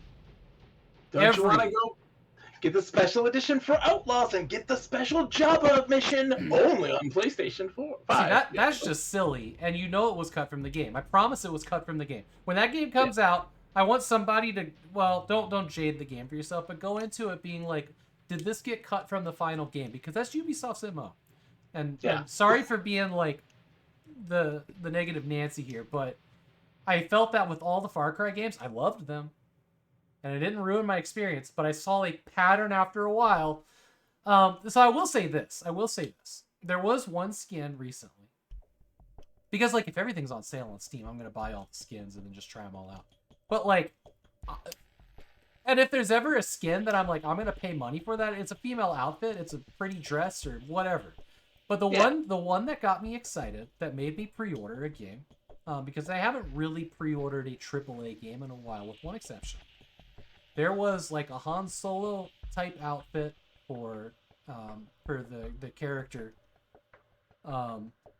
Star Wars Seth Green over in Outlaw, Survivor. Yeah. Yeah. Okay. And I'm like, this is worth it. Yeah. This is not a generic guy in blue jeans whatever outfit. This is something that actually means something to me. And I was like, I'm okay with this. I'm going to pre-order for this. I still haven't played the damn thing. Yeah. But I have it. When I play it, I get to wear the damn Han Solo outfit. No. I'm good with this. Like, right now, I'm sorry, we're just on a tangent, but like Multiverses is an arena brawler that's the DC universe, not DC universe, sorry, the Warner Brothers universe of all the Warner Brothers games. And like you can buy skins, and like there are skins that are just color palette changes, or like there's a skin that is like it's like $10, and all it does is do a cel shaded outline of the character, and it's like you're paying $10 for a bold black line around your character model. That's insane. That is insane to me. I'm like, your cartoon person who's already cel shaded just now has a bold black line, and you pay $10 for that. You know, I don't remember how much it cost, but I did go out of my way in like the couple months that I was playing Rainbow Six Siege with some friends. It launched around that same time, and I went and got it. And I only got to use it like maybe 20 times. But it was the best investment I've ever made in DLC. And that was the Lara Croft outfit for Ash. Oh, yeah. Because not only that, like when you win, she comes in like shooting twin pistols everywhere. Yeah. So good. Worth it every second. Every time we won and she came in and did that, we all just bust up laughing. It was so good. It enhanced the game. 100%. Yeah. But remember, in GoldenEye 64, you unlocked all of these characters by beating the game. You unlocked all of them. Yeah. Like, it was free. You had to pre-order to get the golden gun in the reloaded version on the Xbox 360. That really is like the time changing. You know? Sorry, we digress. Yes, Valve is rigging the market, yes.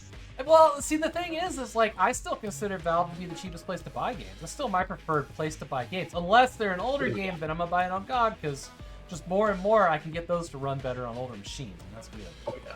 Because Valve does not support Windows XP. No, it does not. It does not. Yet all their games are there unupdated, needing to run on Windows XP. Thank God, PC Gaming Wiki. Yeah. Yeah. Oh my gosh, yes. Let's just. I'm just happy that there are so many games that we can purchase.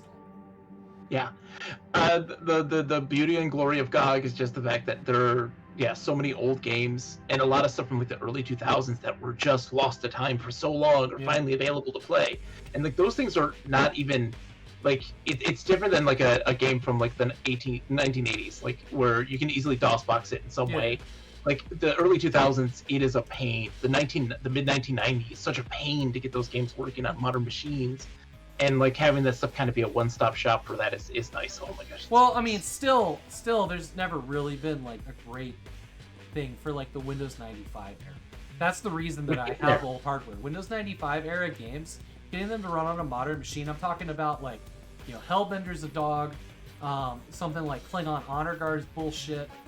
Oh yeah, it's working though. Scum VM is getting there. That's their big thing they are tackling right now. And some of the folks who I've been playing some games, like there's a game called VNC Virtual Nightclub.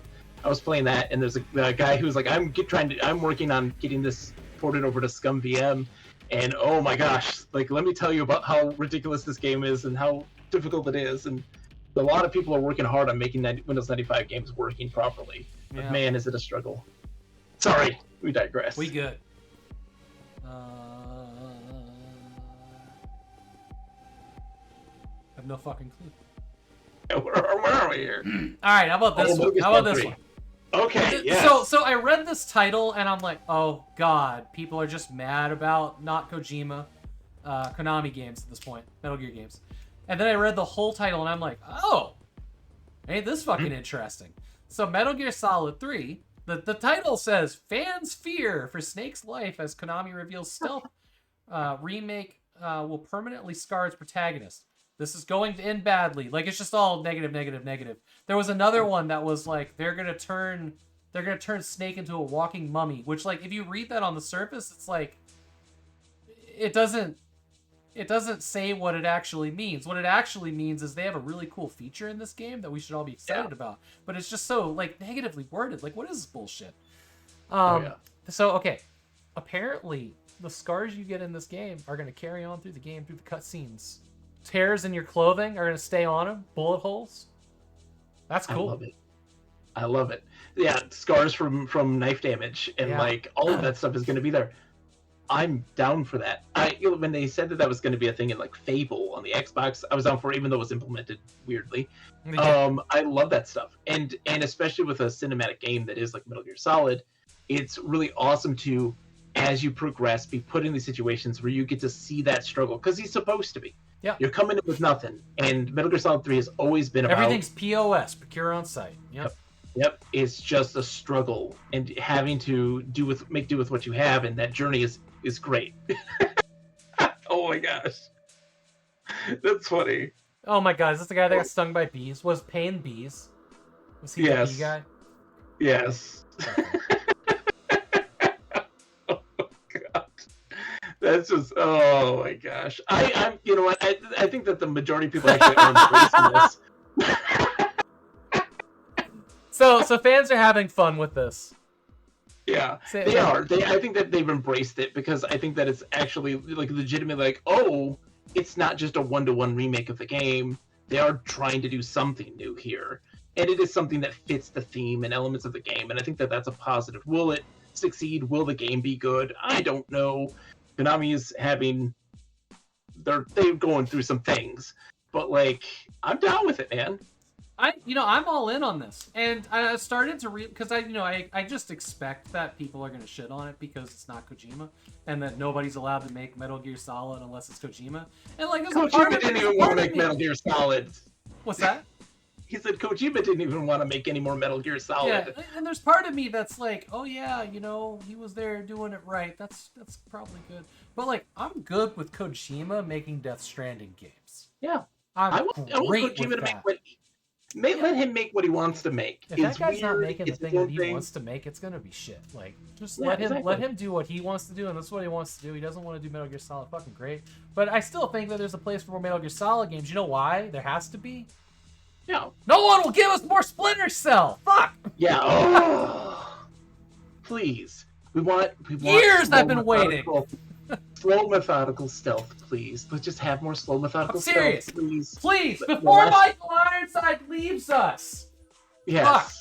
Please. How loud The do I have last to yell two this? Splinter Cells are like action games, and I'm like, please, just let's make Splinter Cell just be a stealth game. I think I just upset all my dogs. Oh.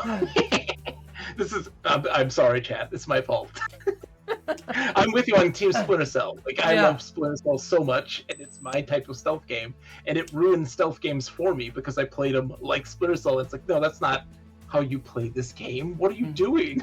You're failing. I'm like, I don't know Which one? Which ones? I played Splinter Cell 1 and 2 on original Xbox, and I loved them so much. And then I went to go play Metal Gear Solid 1, and I failed miserably. Yeah. I went to go play Thief, and I failed miserably, even though it's a little bit more Splinter Cell-y. But like, I tried to play a lot of stealth-based games, and I tried to play them like a Splinter Cell game, and it was just like, no, what are you doing? This is not how you play a stealth game. And I was, this is all I know. The truth is that like the first couple Metal Gear Solid games are so incredibly unique in every single aspect of how you play them. Like, nothing that you've played can prepare you for them other than more of them. It's true. Even when we're talking about multiplayer in Splinter Cell 2, there was 2, I think. They had the crazy multiplayer modes, like spy versus spy stuff, and like. Oh, yeah, Splinter Cell, yeah. Yeah, in Splinter Cell, like, that was so good. And there's always something to show. Spy versus Merc is what it was called. Spy versus Merc. Thank you. So yes, we were gonna play. I put Chaos Theory on here, which has Spy versus Merc, and it has a co-op mode, some co-op stuff, maybe a bunch of the campaign. And I got it installed on our Windows XP computers here in the Quadland. We didn't get to it, but I also now realize that Spy versus Merc started on the second game. So you know, when you come to visit. Oh yeah. One day. When you come to visit, like I am definitely going to make a Splinter Cell Quadland. That's the thing that's coming sometime in the next, let's say, 365 days. That is. Oh yeah. That is something that I need, and I have the hardware now to do it with XP machines. But I've never got to experience multiplayer Splinter Cell, and I think that's going to be the best thing. Yeah. Yep, it's so good. The experience is unlike anything you've ever done. I got to play it for just a small fraction of a time when my brother had Xbox Live for the original Xbox, and like it was a wild experience that I got to sit there like all night playing those and being just like, this is the future of games. Yeah. And then we really saw it again. I will say this. Conviction, I did not like Double Agent. Double Agent is the one. Yeah. And I haven't finished 2 or 3, to be fair. But Double Agent was a broken mess on PC, and it just fought me at every step of the way. I hated it. I think if I played it now, I would love it. But I played it to get to Conviction. Conviction was the one that made me fall in love with all of them. Oh, really? Yeah. Excellent. Now, Conviction is an action game. It is an action game modeled after the 24 TV show, like by and large. And I was binging 24 at the time, and it was exactly what I needed. And honestly, like it reinvigorated me into the stealth genre. Granted, I have complaints. We all have complaints about it. I think the mark system is pretty cool, but it does kind of take away from skill if you use it a lot. And the game has spent way too much time in black and white. If you're in stealth, if you're playing it right, there's no color, and that's kind of a tragedy. I will say this though, that I love the story of Conviction. It's a tropey revenge story. Yeah. It just is. And I was there for it when I played it. Blacklist is in the same vein, but it definitely goes more back to the original Splinter Cell. Oh yeah. It has incredibly good and pretty well thought out, like 4 co-op missions that I actually got to play with a friend, and doing like co-op takedowns in a room where you can you can kind of see the other person get a knockout, and it's real good. Yeah, I love. There's a great feeling of making a plan and then executing the plan. Like you talked about Rainbow Six Siege. Like it's like we're going in and here's what we're doing, and everybody executing on that plan. It feels so great. Where you're like, take on this guy, and the moment you grab him, I'm grabbing this guy, and like we've got this, and it happens, and it feels so good. Especially if you're playing with somebody that's willing to like watch the guard movements and wait for the perfect moment. Mm-hmm. And then it's Splinter Cell, so if you fuck up, you can shoot your way out. Exactly. Good. You don't insta-fail, you know? And we're like, oh, we're screwed. You can absolutely fight your way out of something in Splinter Cell. That's what I love about it. It's like not many games with stealth will just be like, game over. You had to not shoot the gun. Thanks, No One Lives Forever. I love you, but what the fuck's build stealth missions? Yeah, come on. So yeah, no, like, and I really did dislike them picking a new voice actor just so they could do mocap. It didn't feel right. Michael Ironside is Sam Fisher. It just and they know it. The antithesis of that is in Metal Gear, like with Metal Gear Solid 5. They got look, he doesn't talk very much, and there's a reason, because he costs so much, and it stinks. Like I wanted him to be talky. I don't know. When Metal Gear Solid 5 came out, I didn't feel one way or the other about it because I hadn't played the other games, and it didn't seem like I was going to. I actually ended up buying a PS3 so I could play them because I was interested in 5. And I was interested in 5 because I really like Kiefer Sutherland. Like I said, I've been binging 24, and I'm like, I guess if there's a guy to do a spy game, it's Kiefer Sutherland. Unbeknownst to me that the entire fandom was like, fuck this shit. But like, that's what got me interested in it. And then, I didn't play it first. I binged the other games, and I'm like, David Hayter's pretty cool. Yeah. I can see why they're mad. And I'm like sitting here and be like, I know I'm mad about Michael Ironside, but keep the other ones okay. Yeah, Keep This Up is okay. Metal Gear Solid 5 is fantastic. I loved it all the way through, unlike some people, but I thought that was a really great game. Anyway, sorry, we're up off. Metal Gear Solid 3 gonna be great, I'm sure, and it's gonna be fun. We'll see what happens. I'm excited about it because I think as far as gameplay goes, Metal Gear Solid 3 was the first one I loved the way it played. 3 was almost like modern controls. Like, I hated 2. Okay, no, that's not what I meant to say. I hated playing 2. The story of 2 is fucking amazing. Like, predict the future level amazing. But it was so... All of its gameplay loops were so colossally unfun, unfortunately. I feel like if it had a mouse and keyboard, it would play a lot better, weirdly enough. Like, maybe, yeah. And like, well, you know, the Splinter Cell 1, or, sorry. Wow, okay. Metal Gear Solid 1, its controls are so dated. Yeah. But they work better than 2. Yeah. I agree. Every step of the way, I don't fight with the controller on that game. Mm-hmm. When I had gone through Splinter Cell 1, finally, it was a game that didn't click with me forever, and when it finally did, I was hooked. And then I went to Splinter Cell, or not Splinter Cell, oh god, I'm with you. Metal Gear Solid 2. Metal Gear Solid 2, and I was like, I can't play this game. Like, this is not fun. 3, I was like, oh, this is great. Didn't finish it. And then Metal Gear Solid 5, I was like, this is the future. This is 4. amazing. 4. I didn't get to 4. Didn't have a PlayStation 3 at the time. 4? So, like, you know how 3 got really close to modern controls? Yeah. 4 is the one where they got implemented. 5, it's not going to be as good as 5, but 4 is probably the most fun to play of the classics. And 4 is a classic, as far as I'm concerned, because 5 is the new one, right? Even though that's like 10 years old more now. Yeah. But 4. It's hard to say that I have a favorite. There are ones that I liked playing more, but I think the stories of 1 through 4 are all fantastic in their own right. And I kind of want to agree that MGS4's story gets bullshit insane, but it's also like, that's why I'm here. That's what I wanted. I got what I wanted and then some. People complain about the cutscenes, and I'm like, y'all never played Police Knots or played Snatcher, because like the Snatcher ending is like an hour and 20 minutes, and like of just talking, and I'm like, okay, so like you were complaining about how long cutscenes in Metal Gear Solid 4? Yeah, like, Snatcher, man, what a game. Yeah, no, 4, it was there to tell me a story, and I was there to listen, so I was good with everything on 4. All right. I'm sorry. Delta's coming. I think it looks amazing, and I really hope that we're all happy with it.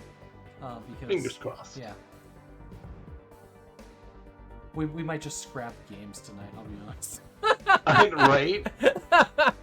I was like, there's not too much. Like, we can hit the hits, the Wayfinder and like Shin Megami Tensei and all that jazz. But yeah. Right. Okay. Metal Gear Solid 3 Remake has a legacy style of control scheme. They have a modern controls for us, and then for the diehards, they have something that is, and I said, very similar to the original game's controls. And I think the reason that they've had to stay very similar is, remember that it was a PlayStation 2 exclusive, and it used the pressure buttons to pull the trigger. That's right. And I don't, Xbox and keyboard, they don't have that. I think the PS4 still had it. The PS3 did. I think PS5 does for sure. Does it have pressure buttons? And I think that they're going even more now. They actually give you force feedback, so like they'll actually push against you, and so like you mean have the to triggers or the face buttons? Because it was a pressure sensitive face button. Oh, that's right, the pressure sensitive face button. Yeah, it was like X or whatever, or circle, square. It was square. You push square to aim, and then you really mash square to fire. I mean, it was weird, right? It was like everything was like, modern third person, and then you had to like not use trigger. That was the weird part of Metal Gear Solid 3. But people like when we talk about the Resident Evil remakes, people are like, I would like to have a mode where I get static cameras and tank controls, please. And it's like, really? Do you though? do you though? Like, you can play the original game then. It's fine. Like, do you really need the static cameras and tank controls? I don't know about that, man. Yeah, you know, they had direct control in the Resident Evil HD, the remakes from like 2011. Yeah, GameCube. No, well, they brought it to the PC in 2011 or something. Yes. And I played them, and they had direct control, and it felt okay. They still have the static cameras, and you could turn on Legacy. I think you could turn on Legacy tank mode. I like tank mode. Okay. Tank mode's fine. I think if I have the option to not use it, I will use it. I will say this though. It works for static camera. It doesn't work so much for like a free roaming 3D as much. The Tomb Raider trilogy remake, the remaster that just came out. Oh yeah. You can't play that. If you go to like modern controls, you can't play it. You can't judge the edge of the platform. These are very precision things you need for that game. And I don't know if they've made improvements, but like, yeah, if you're gonna make a square platform jump in Tomb Raider, you gotta go back to the original controls. Yeah, because when you're taking a step, you push that forward on the D-pad. It's step. Exactly how far that is. You walk up to the edge, you hold down walk so you don't fall off. You hop back one, run, you hold jump. Run, jump. She'll do exactly what she needs to do.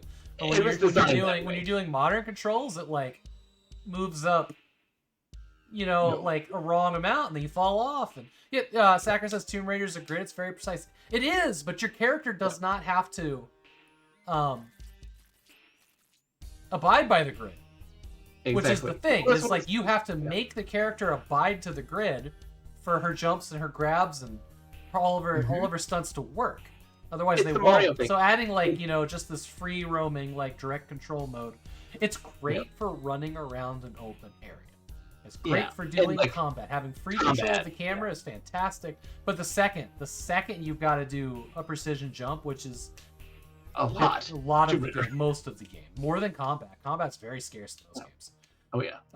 You got to switch back. It just doesn't work. I mean, I'm sure people can do it, but like I got frustrated playing it on my Steam. It's counterintuitive. Yeah. It doesn't work for the game. Like it's different when you talk about like the Tomb Raider remake on like the GameCube, like way back in the day in the PlayStation 2. Oh, Anniversary, yeah. It was built that way. Yeah, it was built very different. Very different. And when you're just doing a 1-to-1 remaster of the game, like you can't do that. Sorry. All right. I'm very comfortable playing tank controls and Tomb Raider games. Tank controls are fine. I think they're best there. That's probably the one I have the easiest time with. But yeah, they also said, and this was a little weird, they said that there's also going to be a shitty visual mode. I like that. I do. I don't mind it. I actually love it when modern games with amazing graphics get really shitty polygons, and I'm like, yes, that's my jam. Applies a visual filter to faithfully recreate the screen looked in the original game.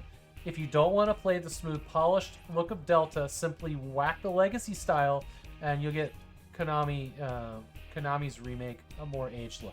It's just slather on that lather, that like lotion. You're just putting a bunch of lotion on the screen. They didn't. Yeah, this was a very yellow, gloomy game, that one. They did not say that it was set from the controls. Oh. I think that the visuals are tied to the control scheme, and I hope I'm wrong. That would be a really silly thing to do, but like, you can also see how they would get there because that's the way it's worded. Also, shout out to the game that's playing there on that video there in the background. That game's gonna be amazing. I missed it. What was it? Oh, it's a game. I don't remember what it's called, but it's a game where you're doing a 3D platformer, but you're holding a Game Boy, and that's in 2D, and that's also part of the world you're in. So like you're playing in both two dimensions and 3 dimensions. And it's wild. Like you don't see enemies in the second dimension, but you do in the game, and you have to address it like as if they're there. You will get hit by them if you don't. It's a weird game. I can't remember what it's called for the life of me, but it's really cool. Sorry. No worries. That's strange. Yeah. So they are letting you pay an extra $30 to play it 2 weeks early when it comes out. It's an episodic game, but it's releasing all at once, which is a little weird. I mean, I'd rather just have the whole game. I don't know why they're calling it episodic. I am excited about this game. We got ads coming up in like 15 seconds. Yeah. I am excited about this game. I will say that the first two, the ones that I've played, are so dear to me, especially before the storm. Before the storm hit so hard. Oh yeah. But only if you played the first game first, before you play its prequel. So I'm really excited to see Max come back. Yeah, I'm good with Max coming back, especially an older Max. This seems... I was gonna take a while to get used to her. Like, even just looking at her, it's like, is this really her? I was struggling in the trailer before they actually said it was Max, with being like, is that actually her? I need to play 2 in true colors, for sure. Because they say it all ties everything together too. It's all part of that. Like, and it's very clear how much that is in relationship to the rest of this other games, which is cool. I'm stoked for it, but yeah, I know that price added. They've created a situation here where you have to pay extra money. Your wounds. Face me at full strength. Wow, this is epic.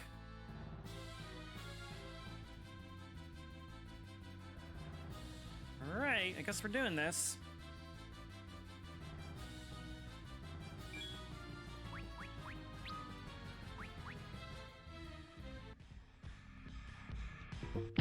Oh, Harold, that's Harold, what the gross. fuck, Harold? What are you babbling about?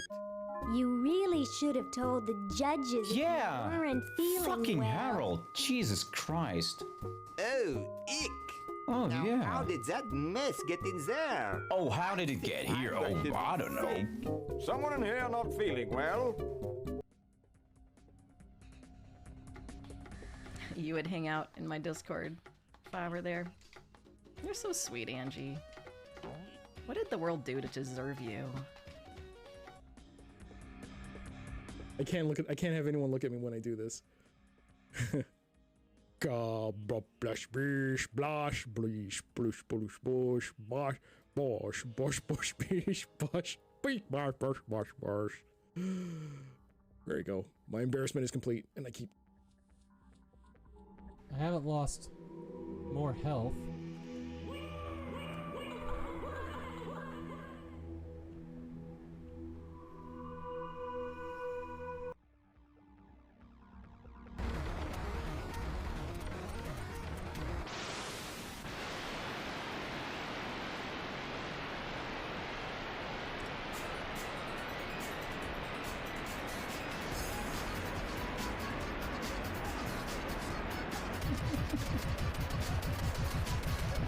Welcome in, Mia. You timed that perfectly.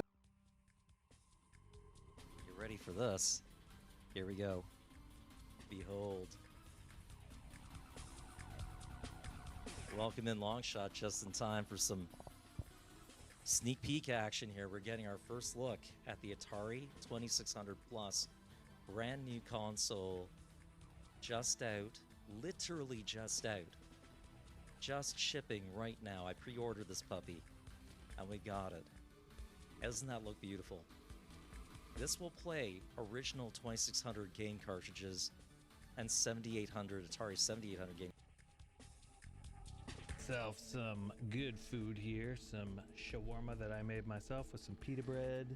Didn't make the pita bread myself, but Lady Zool heated it up for me. All of it's all nice. Some Palestinian rice.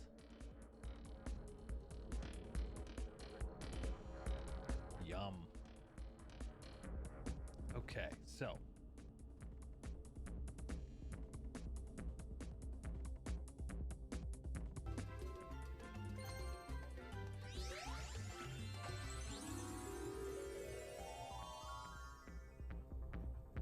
My 5-year-old nephew was, for some reason, completely fixated on watching Mario Party videos on...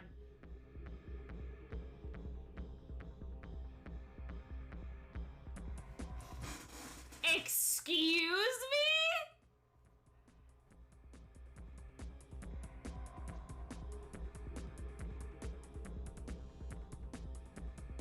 Excuse me? No! No! No! No! No! Open.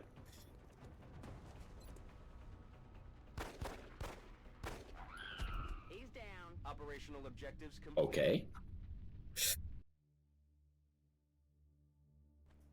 What am I missing?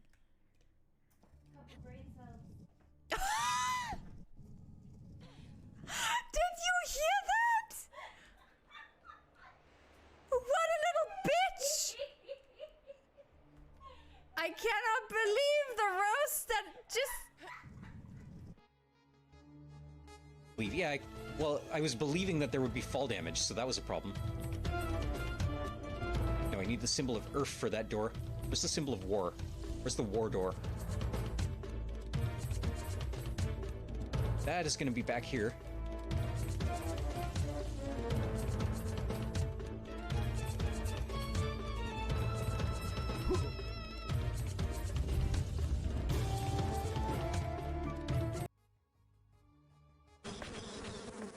Gun for dealing with that.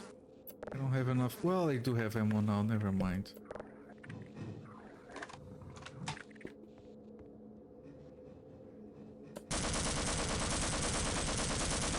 Can I explode that shit behind him and save some ammo?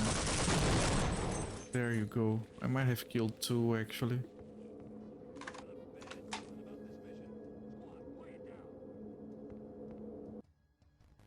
Maybe I don't have like the best knowledge of bulletproof vests, but I'd imagine that they're supposed to stop bullets, and these bullets are clearly going like straight through them. Just look at that, look at that. That's just going straight through. So you know they should be thanking me for finding the defect in their body armor, because the body armor that's supposed to be bulletproof is clear. I found that it is not.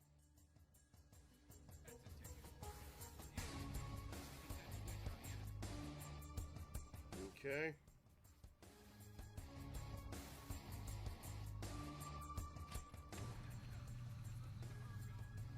Okay.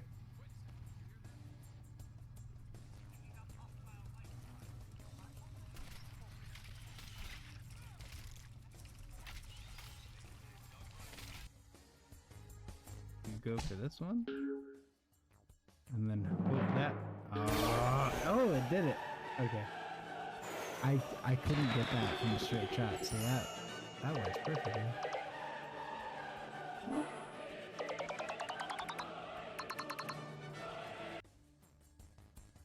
This kid so much. That sucks. Yeah, this is probably a short game. It's probably there's no need to save and stuff. Short game. Rookie. Dig into the lore. Here, this'll shoot the lips off a cockroach. I love that line. This'll shoot the lips off of a cockroach. Yes. Sidewheeler. Here, however, right here. Gnomish sidewheelers have two power sources: giant space hamsters and gnomish helms. In the head. Do you not have a mannequin room in your house? We do have a mannequin room in our house. It's just hidden underneath the stairs. Oh, a key. Hey, we got a key. We picked up the door key. We should be good to go back now. And then I told him, like, no, the hooker was in the trunk when I bought the car. Yeah, no, exactly. And that's the I thing know. is that like and he's just like, what? What? You would think that that would be a gimme, but no. Welcome back, everybody. We're doing. It's fine, everyone. It's fine. It's fine. We're fine. I'm excited about more Life is Strange. You know what? One thing about Life is Strange that's always bothered me a little bit, and it's not anything wrong with Life is Strange, just one specific thing. Tanda's like, excuse me. The soundtrack to the first Life is Strange was so good, and the soundtrack to Before the Storm was so good. And the second one, I have a collector's edition for Before the Storm, and Life is Strange 2, of little mini vinyls. Welcome in, Jeff. Tanda, it's great to see both of you. Little mini vinyls, and like in the second game, it's like a lot of music from a great artist called Daughter. And it's so good. It's really shitty quality though. Like it's awful sounding on vinyl. Yeah. They could have done anything better. But the first one got a full-sized vinyl. Oh. And there's only 200 of them. And they are they never go for sale. And when they do, it's like $900.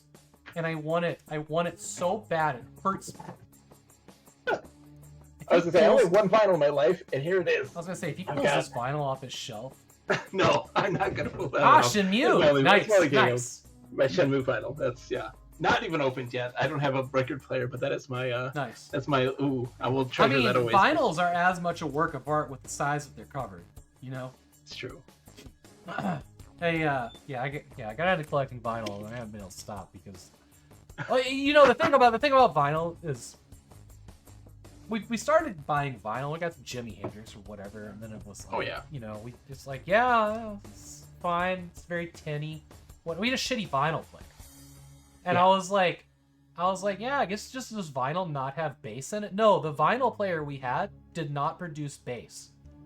Oh. There is an actual thing at $100 increments where you can hear the difference of a head. Wild. Of a needle. That's crazy. And it is insane to hear it. But yeah, it's like the first $100 you hear it every $20, and then you get a pretty good sound at $300, but like $3 to $4 to $4 to $5 to $600. There's that era. There is then you really have to start putting it in speakers. Putting the money into speakers. There was that era where every store, Walmart was selling record players. They're all and shit. they're like $40. They're all, I promise, don't fucking buy those. Yeah. Oh, I know, We did, and it only had treble. It didn't even have mids.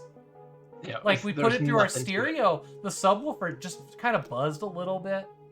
Ugh. And I thought that's just the way vinyl was. And then I went looking online, and I went to to Reddit, and it was like somebody it's like, how do what do I have to do to get some bass out of vinyl? And something, I forget exactly what it was, but somebody made the comment. It's like, no, actually, like records are known for having superior bass to every other music medium. And I'm like, they what now? Yeah. I think I might have even been like searching for another thing, like not even bass, and I saw that comment, and I'm like, Then I dug some more, but yeah, apparently lots of shitty vinyl players out there don't have bass. Oh yeah. It unlocked another level of music. It's beautiful that way, isn't it? It's really nice when you actually like, oh, this is what they were talking about. Oh. Yeah. Oh my God. But yeah, so I wish I could get a hold of this vinyl. The other vinyl around the same time was like the German alternate history songs from Wolfenstein, where they redid, you know what I'm talking about? So that made it on vinyl, and they only gave it away at trade shows, and I managed to score one of those. But this one is still eluding me. One day. That Nuamon's Classic is one of my prized possessions in vinyls, but it's like, House of the Rising Sun, but the Germans sang it. Like, exactly. And like there were Beatles songs, like Mon Mon, Yeah, it was like a whole thing. But yeah, I want this. I need this. You'll get it one day. One day. Somebody's just got to put it up on eBay, and it's got to be under $1,000. Yeah. Come on. All right.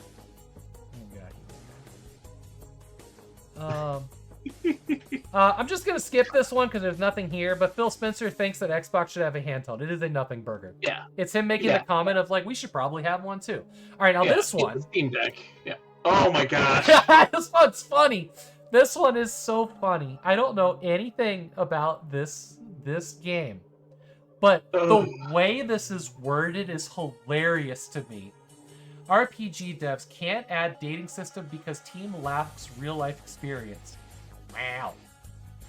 Savage. This is like, did you ever watch? There's a behind the scenes of Studio Ghibli movie with Miyazaki talking to people, and he's explaining to them what it's like to grab an eel, and they're like, I don't understand. And he's like, none of you have ever grabbed an eel in your life? And they're just like, no. Like, you ever watched an eel be prepped and cooked? They're like, no. And he's just like, they're like, go and look online. He's like, no, that's not what you do. Go and buy an eel and get prepped. We're going on this thing. Are you kidding me? Like, you all lack life experiences. You have never lived a day in your life. How in the world are you an animator?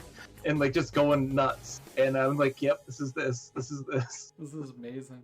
So you don't understand women. It was hard. Like, I got through half of this article trying to decide whether it was they don't know how to make a dating system, or they are all like, not dating and not in relationships.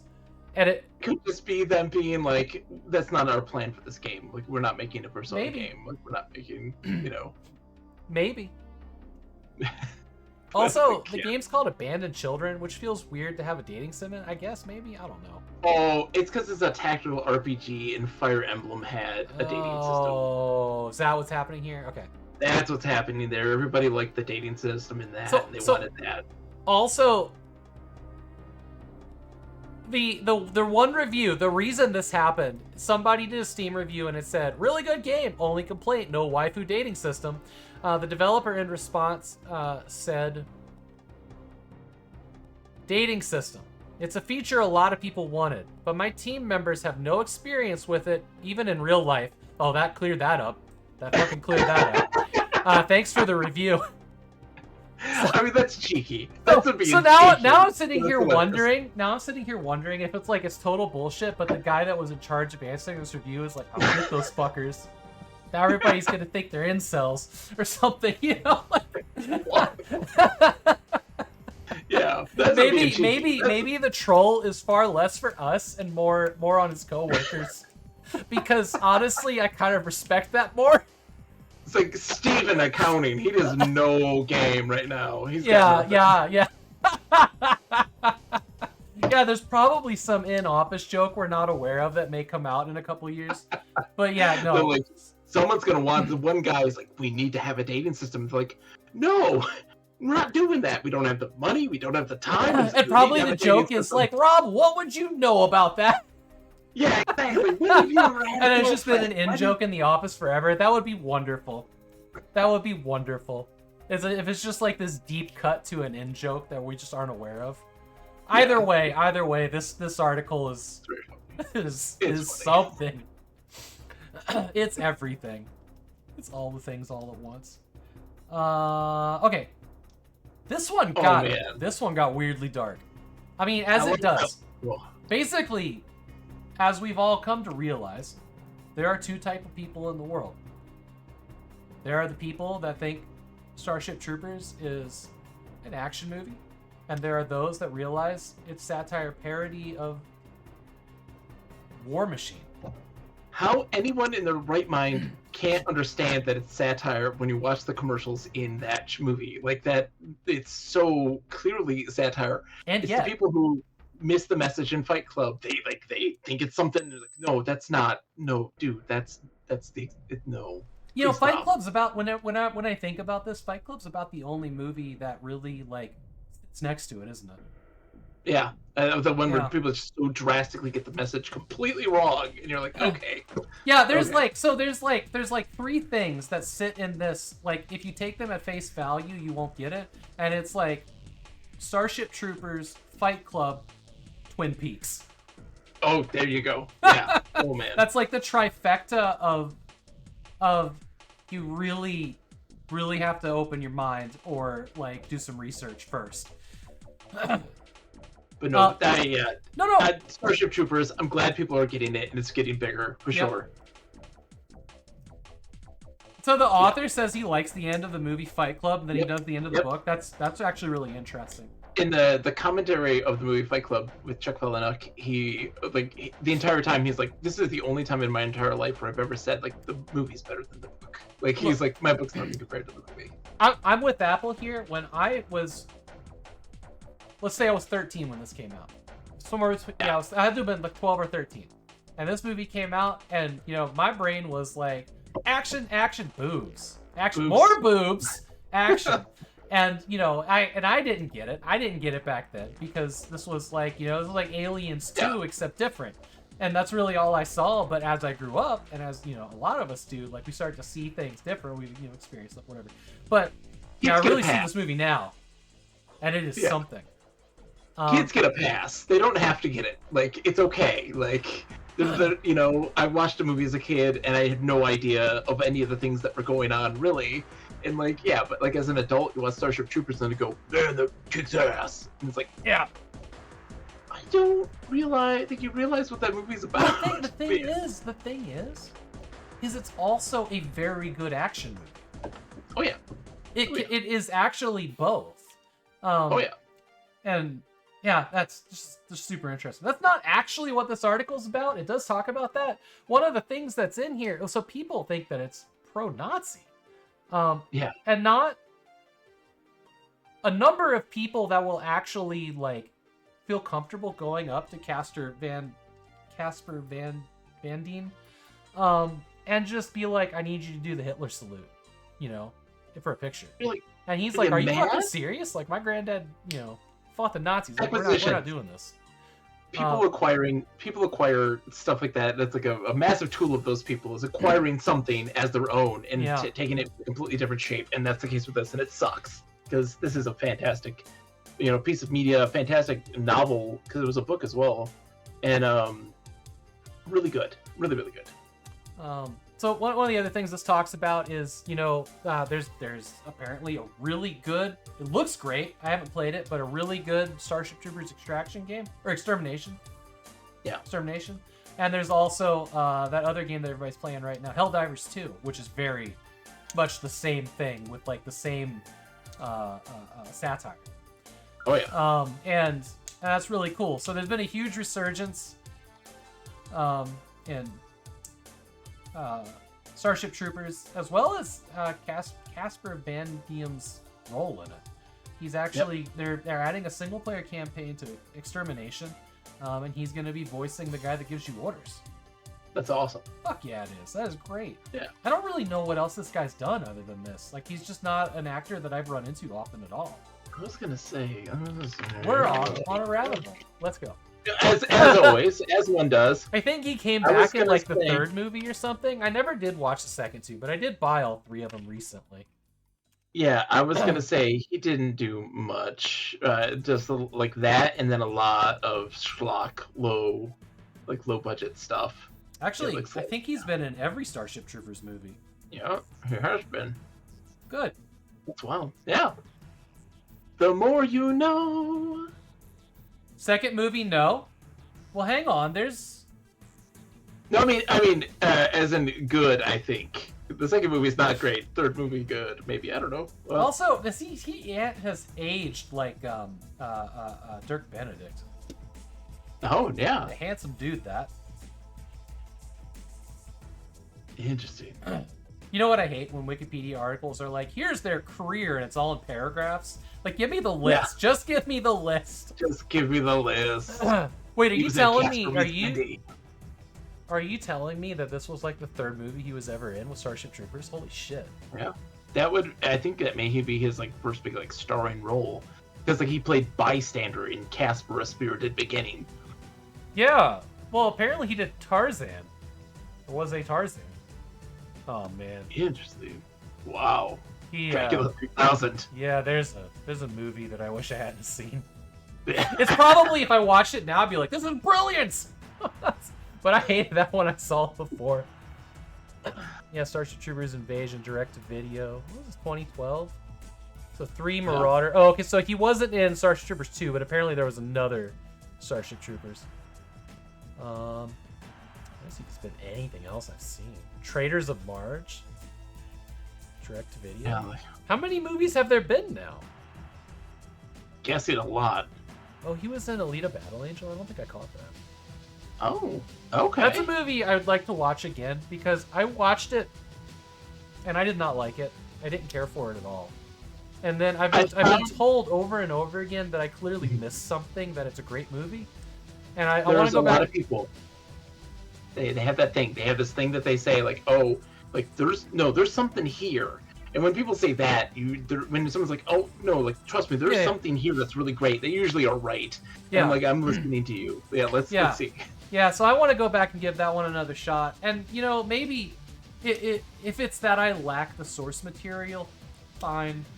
I may not get it.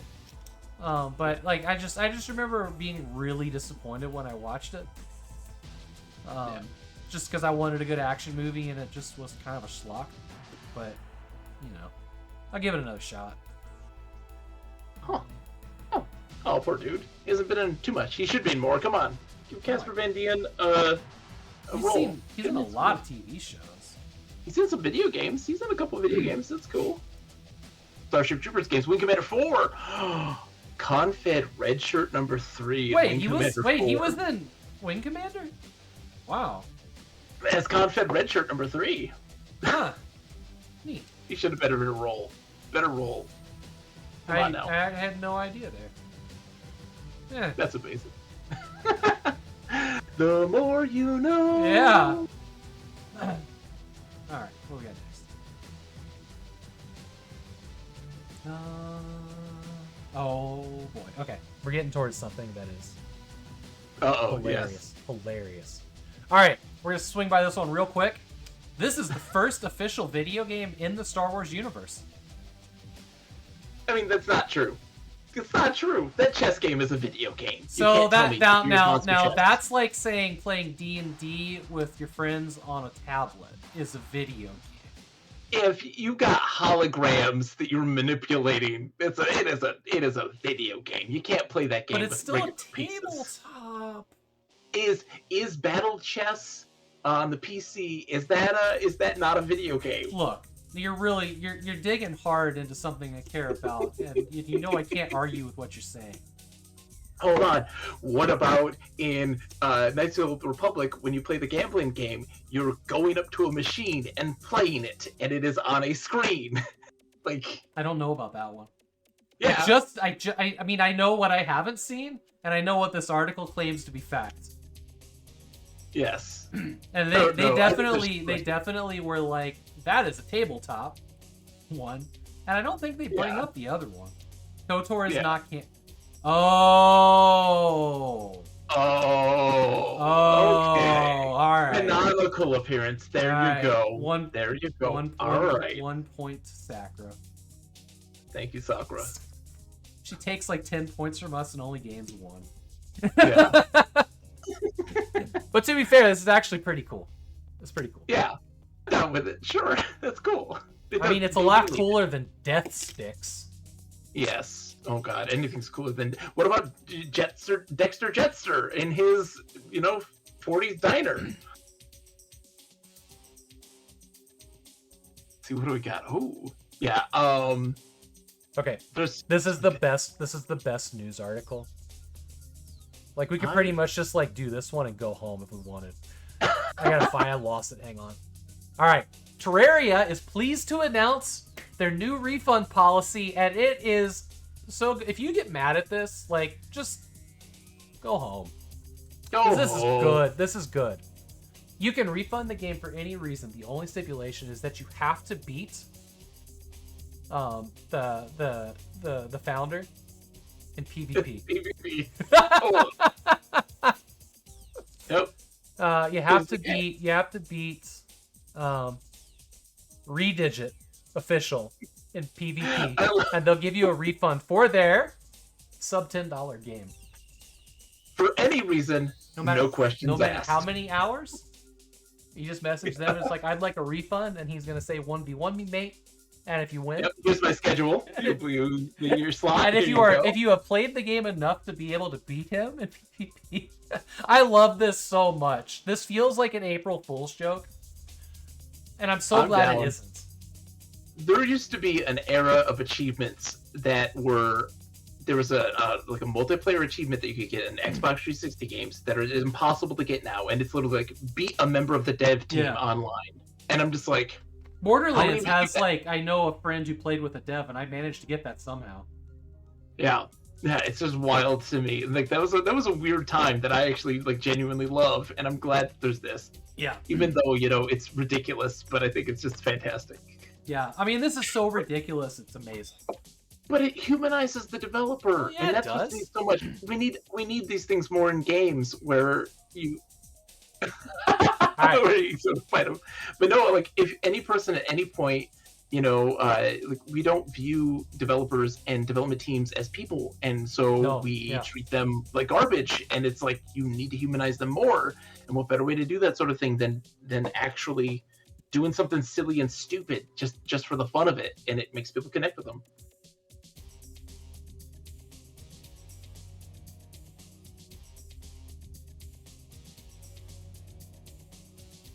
Oh, sorry. Give me 1 second. I just realized y'all don't have audio on the stream. Let me fix that.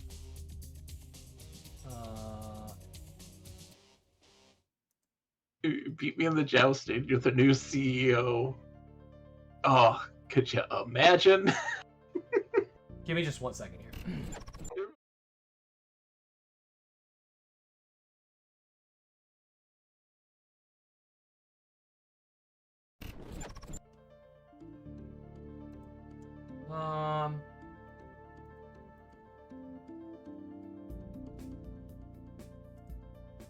Hi, chat.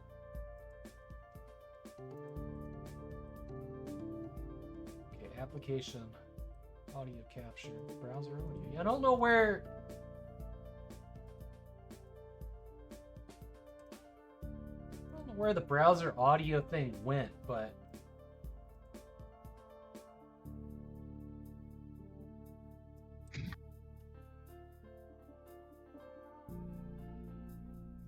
You guys can hear this now?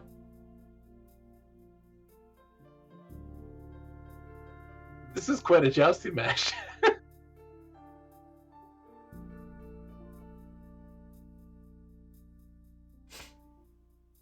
Oh, can't hear. Could you hear anything at all? Okay. It's a bunch of people going, oh! Yeah. Oh! Oh! Okay.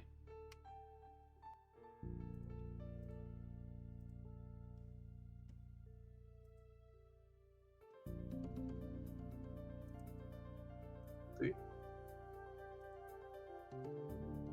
Nope, it's still not working.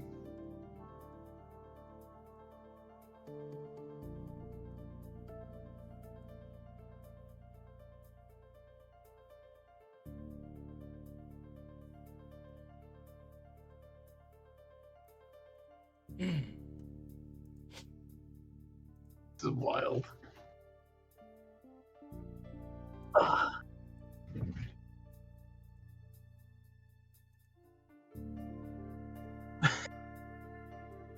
So silly. Bring it on! Apologies, everybody. Just bear with me here. I think I got it. So I challenged the creator of Terraria to a 1v1 in his own game. So we are Everybody hears the jousting, audio now? and whoever wins the joust becomes the new CEO of Relogic. 3, 2, 1, go! Oh no. Oh, okay, that's hit number one. Jesus, he just... Okay, hit number two. damn. Boom, half health, there you go. Oh, damn. Both are like at your head up now. Oh, Oh no, I don't like this. Oh, no. I don't like this. It's over. I don't like It's this. over. I don't like this. Nope. No CEO for you today. This is one of my more delightful things that we've ever had on NEWSHOW. This is kind of That's cool. jolly. This is kind of well. I mean, this is not a good news article, but I didn't know. So okay, have you seen the latest Bond film? No Time to Die? I have not. Okay. There is a character introduced into it, played by Anna de Armas, and she steals the fucking movie. Like, it's so good. So when I heard that she was, I was hoping that since Amazon and Paramount kind of hooked up, that we were gonna get like maybe a spin-off show in the Bond universe from her. And I was like, that's like the pipe dream, and I'd be like, yes, that's the show we need. But what's happening instead is that she's moving into the John Wick universe. And after seeing this very specific scene, I'm like, yep, good with that too. That's great. But so her movie Ballerina, which is a John Wick, Assassin World spinoff, I didn't know that Norman Reedus was in it. Okay. And I'm very interested. I like Norman Reedus. Really like this guy. Like I still am a fan of The Walking Dead, even though I'm pretty far behind and I have lots of complaints. Yeah, Walking Dead has kind of fallen off, but that's okay. It gets real bad, but I still love watching it. So it does something enough right that I'll keep watching it. And I've heard that the 2 spin-off shows, fix everything. Like they just are so good. And he's got a spin-off show in like France or something. Like I'm behind. I need to get into it, but. I was excited to see that he was in this, but he was talking about here that he's doing some other thing and had some really painful reshoots. And was talking about how it's like, yeah, it's painful. And of course, Keanu Reeves just handles it like it's nothing, and he's just like, I'm just here to work. Like, let's go. I think that in Ballerina, there's going to be a little cameos from Keanu Reeves, and there's going to be a little bit of Lance Reddick, rest in peace. Yeah. Which, I mean, he was a big part of the first 3 movies. I haven't seen the 4th movie yet. Yeah, no, I saw the first 3 is where I'm at. Yeah, I haven't seen the 4th one either. The end of the 3rd one was upsetting, yeah? Yeah. Yeah, so I don't know what 4 is going to do. I'm excited. I've heard that the Continental TV show is just okay at best. Yeah, I would assume so too. To me, just kind of screams kind of the Amazon TV show stuff. That style. It's just like, it's fine. But I was kind of excited to see, like, Norman Reedus in something a bit higher tier than just Death Stranding and just Walking Dead, because he was one of the brothers in Boondock Saints, right? Yes, he was. Was he the one that was in? It was the other brother that was in that sci-fi movie that was really good. The one that was kind of like Event Horizon, but it was a ship. What was that movie called? Not Infini. Pandora. He was. It wasn't him, but it was the other brother from Boondocks, I think. Or I have it backwards again. I always get it backwards, whatever it is. That's a good movie. That is a great sci-fi movie. Love that. Oh movie. yeah. Oh man. Who's in that? One of them is Young Indiana Jones. He's in Young Indiana Jones. That's interesting. Oh really? Okay. Yeah, the other brother is. Yeah. So this is a news article that you asked that we included. Yes. So I'm gonna let you run off with this one. Oh baby. Yeah. I mean, the thing is, let's go. You got the wheel. This is one of the weirdest things I think on the planet right now is that the 4th most played game on Steam right now is a game called Banana. Don't play Banana, please. Whatever you do, it is just a game where you click on a banana. But if you click on a banana for 3 hours, you will get a banana skin. And it is tied into the skin market that is on Steam right now, similar to what you have in Counter-Strike. And yeah, because it's specifically a skin for another game. Yeah, it's just a skin. No, this is just a skin for bananas. It's just for the banana game.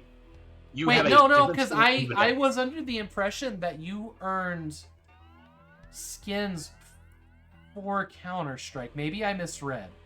Yeah, no, it is just for a banana game, and people are making them on Discord and stuff like this. Oh, okay. When I was listening to this text-to-speech, they said those a la Counter-Strike, and it read as in Counter-Strike. Okay. Oh, yeah. All right, I see what happened here. But the thing is that people are then selling those skins for, on average, 8 cents or €8, 0.08 euros. It should be more upsetting that people are buying them at all. So it's money laundering, is what it is. Yes. But like, it's also people who are, kind of writing that NFT market and that sort of stuff.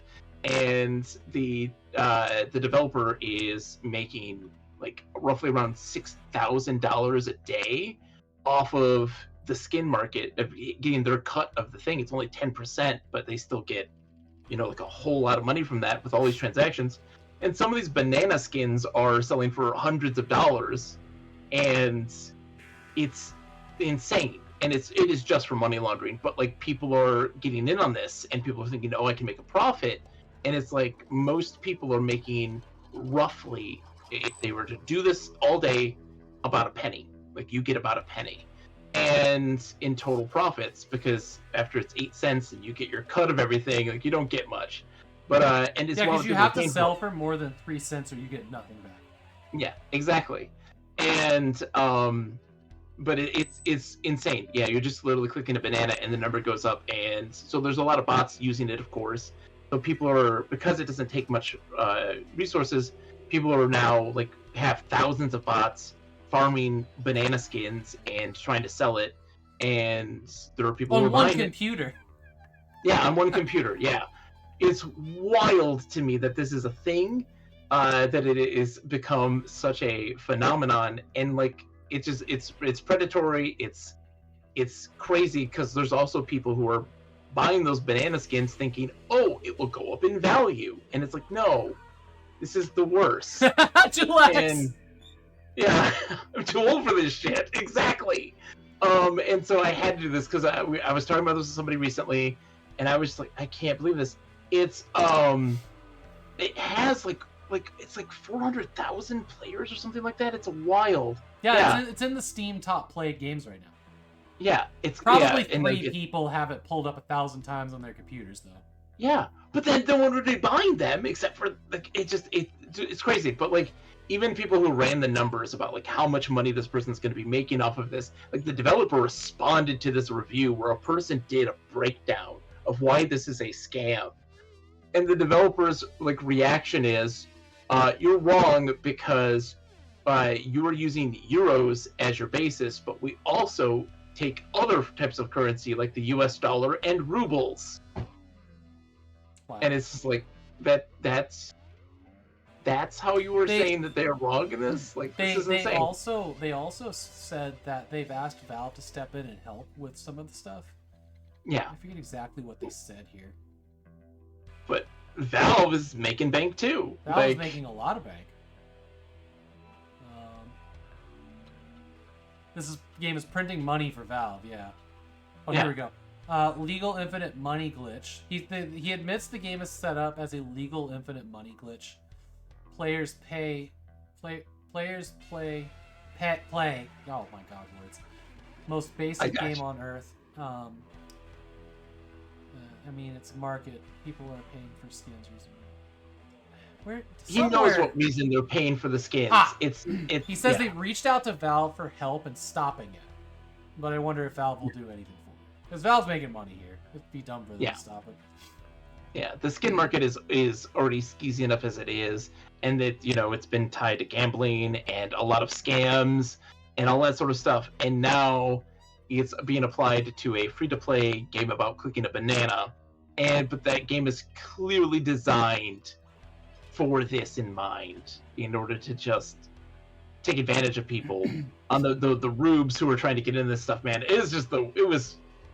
I heard about this and I couldn't believe this. Okay. This has been going on for like a little over a month. Lucario asked, it looks like end of May is where it started to gain in popularity according to this image. Yeah, people learn to get used to the This is system. interesting because the Steam market was a great idea. Yeah. And I'll tell you why in a second. But what it is now is a joke, and Valve has no reason to kill it. Mhm. Because when people are selling things for 4 cents, Valve gets 3. It just prints money for Valve. There's no reason to take it off. Every once in a while, you'll find something in there where somebody buys up all of something and then doles it out slowly. And that kind of even got put to rest when people started using that app to open and close games in their library. You get those little notifications when people go live. I had people in my games list that were just starting a new game every 10 seconds, and they were farming cards to sell for money and using the bot to sell. And I was just like, not my friend, not my friend, not my friend. Just got him out of there because it was like spamming notifications, and even like glitching out the overlay of the friends list and was like flip, flip, flip, flip. Anyways, when the Steam market first came out, was around the release date of probably one of the most I don't know what to call it, efficient games I ever bought, and that was Hitman Absolution. Okay. Love the game. Probably wasn't the best Hitman game, but I loved it. So when I bought that game for $60, it was $49.99. And I was excited about it. It's cool, Hitman game, a little more linear, might be more fun. And then, a couple days after I pre-ordered it, they gave me the first 4 Hitman games for free on Steam. That's bonus. So I had 5 games for $50. And then when the game got closer to release, they released Team Fortress 2 skins for it. Oh yeah. Hitman themed. I sold those on the market as soon as I got them because I was like, hey, whatever, I'm never going to play TF2. $60 I got. Oh, Jesus. I paid $10 and 5 free games for pre-ordering Hitman Absolution. Sir, That's funny. There's never been, like they say the orange box is the best deal in gaming. No, sir. Hitman Absolution fucking worked out for me. You made money. You It made was a bank. truly amazing moment, and I've been watching the market like plummet and dive and just become shit like this where nothing's worth anything, and it makes me so sad because one time it really fucking worked out for me, and I was so keen on it, being a thing. Yeah, no, during that height of that, like I remember getting DMs from everybody 24/7 from these Yeah. kids. They're like, "Hey, I see you have this item from Team Fortress 2. Do you mind just that was giving real it to bad. me?" That was real And bad. I'm just like, no, like shut up, leave me alone, block, like all the time. It was wild. I gosh. think the only things that if I show what's in my thing on stream, it's probably bad. Fucking typing. Oh my god. Team. I tried every variation of letters and that didn't work out, did it?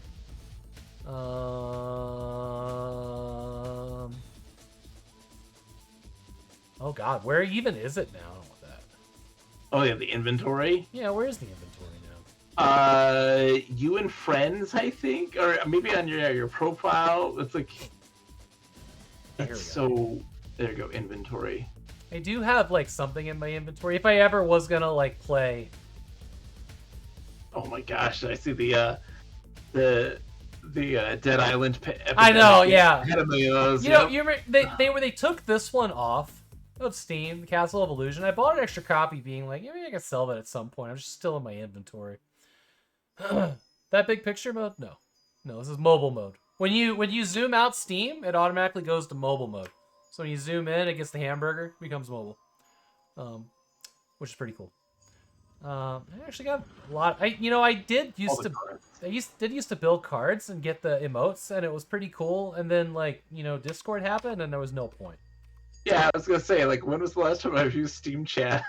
I used to do it too. Like, yeah. I used to spend a lot of time in my inventory here. It was important. Man, all of this is 1 hour stream stuff. I still get excited about cracking packs sometimes, but it's like, Yeah. hey, you got a booster pack for this game. I'm like, oh, fun! Yeah.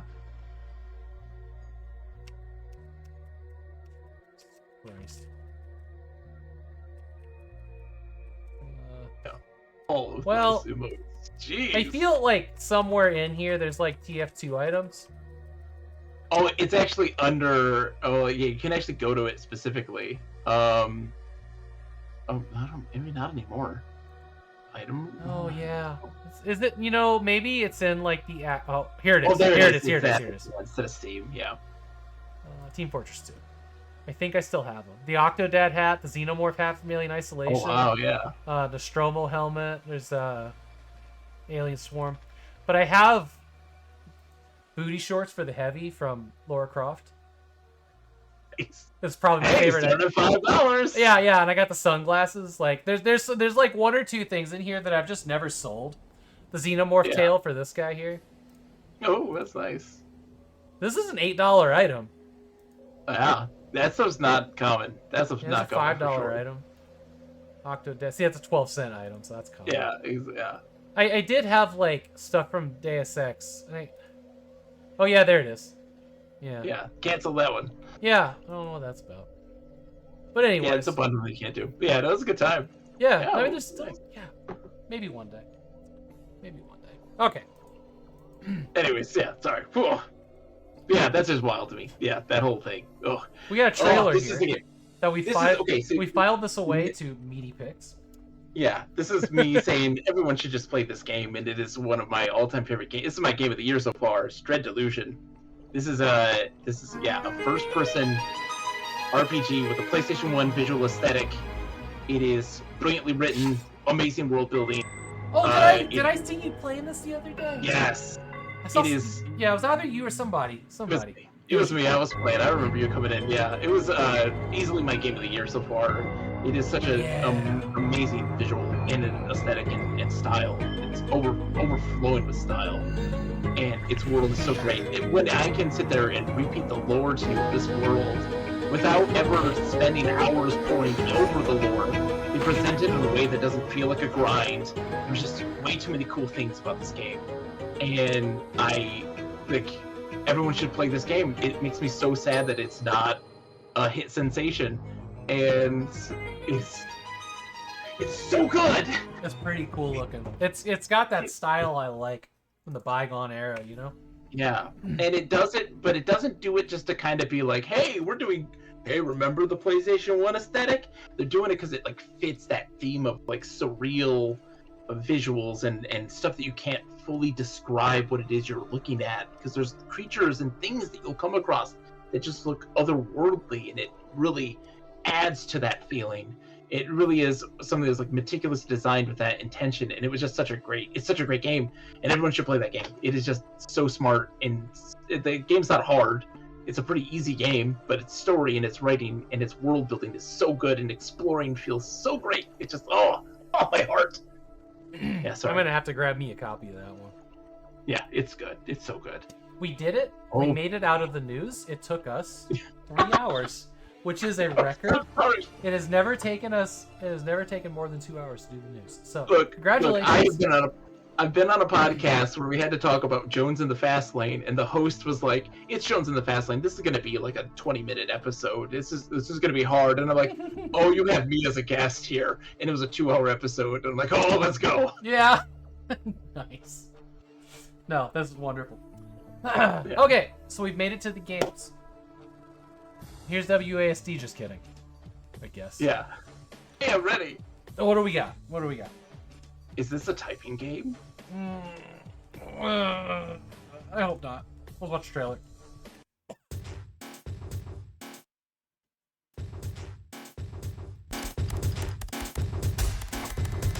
What the fuck? I am parsing this.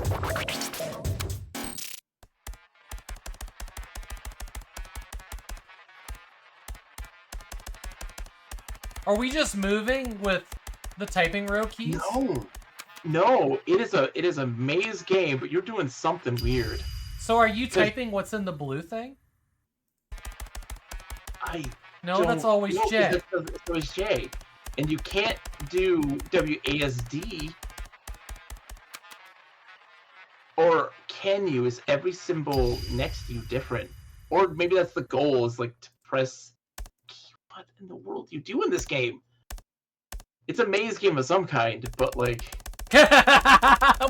What? Okay. Don't walk in my chat!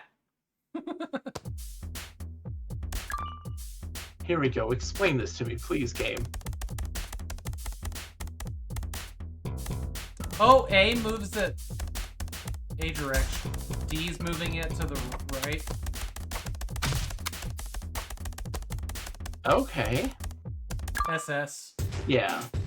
So you have to use the keys corresponding to the direction you want to go in, but there's also weird gimmicks where like things get locked out at certain points. I see. So there's stuff that's getting locked out, and you can't be on a certain spot when anything's going, or else you lose. Okay, that's Bullshit. weird, but you know what?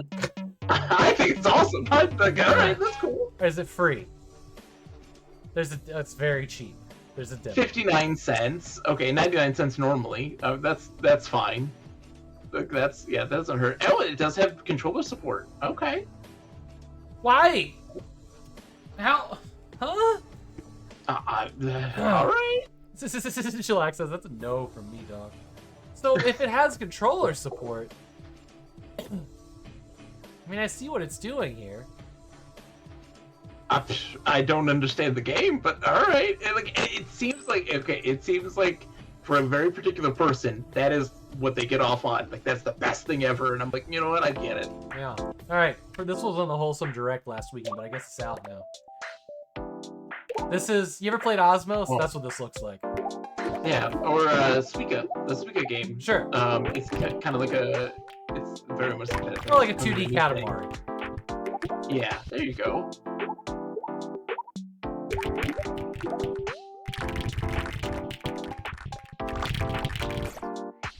It does look pretty satisfying. The simplistic art to it is nice. People love Suika. This is like Suika Pool, and it's called Pool. But Yeah. So it's a Suika game. I don't know if you've ever played Suika game. Do you know what Suika is? No, I don't know that one. So Suika is kind of like a Tetris game, but you're dropping different balls and you have to make them get bigger and bigger to get more points. And the goal is to combine them and not overflow at the top. And you make them like disappear by getting them the biggest they can possibly be, which is a watermelon. It's complicated, but it was on the Switch and it's like a huge following for that. It's like the biggest. Like it's people are like, this is Tetris levels of awesome, and this is that but with pool, and I'm like, that's cool. Yeah, that seems all right. $5 Awesome. game. The other game I was talking about here, I'll show you guys real quick. This mouse still here. This is a great game. Highly recommend. It's old enough that they start removing video trailers. But it's basically the same thing, except you click around a thing and like expel part of it, make it smaller so that it can go collect things. So you have to watch your energy. So like you want to get the things that are your size and you absorb them until you can get to the biggest one in every map. It's right. And it's very galaxy theme. I think it's liquid. Oh, is it liquid? Okay. I think it's like amoeba, spore, the beginning stage of spore, that kind of thing. Plays like Osmosis. that. Yeah, there we go. It's like the start of spore. Yeah, I there think you go. This is a very satisfying and very difficult game. This is a very difficult game. That's how Suika is. That's how pool is. Looks like, and that's always a good time. All right, we got a game here called Greed. It's a tower defense game. Build, harvest resources. You lost me already. Okay. Tower defense. That's not for me.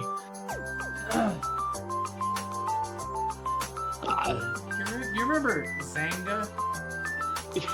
Yeah. Farmville? Wasn't that Zanga? Yeah. Zynga. Yeah. Zynga, The company was Zynga. Yeah. Zanga was a different thing. Yeah. This looks like. What's so funny is that like the little banner looks like really cool pixel art, and then the game doesn't have that, and it looks bad.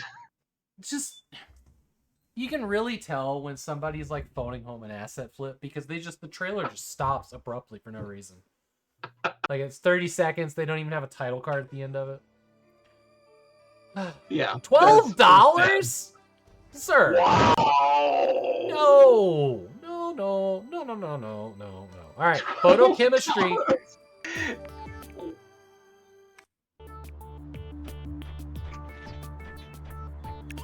This feels like somewhere between like the little factory game and Lemmings. Yeah, you're nailing it. But also, like, I'm curious about what's going on outside of this image. There's like an environment here. Oh yeah, look at that. Cool robot. I dig the weird visual aesthetic. Maybe a little bit of like Microtronics too. I don't know. Wasn't that the people that make the really hard like programming games? Yeah. Yeah. There's never enough, Jillax. Always more. Oh, look at that one at the bottom. Was like, yeah, there's like a story going on outside of this. Yeah, this is interesting. There's a hook there. There's more than just that. Like I feel like that's the thing, but then there's also like this little added element that makes it interesting. That's cool. That's fucking interesting. Cool. How much? That's the question. How much? $6. That's not that bad. That depends on how good the story is, I guess. Yeah. I'm interested in the environments. Like gameplay, I'm like, sure, that's great, but like, what is all this stuff going on? That's cool. Hey, people like it. Yeah. Only 4 reviews. One Ads, though is yeah, we got literally ads the best coming. anime fantasy MMORPG, so I don't know how great those were. I'm gonna go ahead and trigger ads real quick, and then we'll come back and get after it. Yes.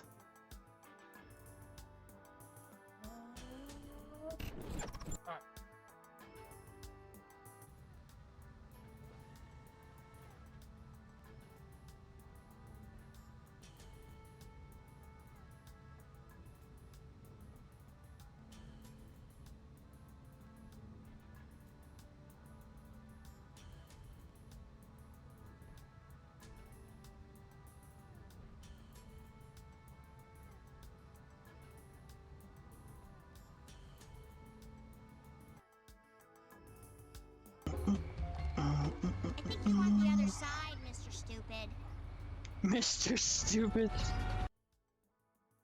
One appearance on the famous internet, and it's being debagged by Soviet Womble.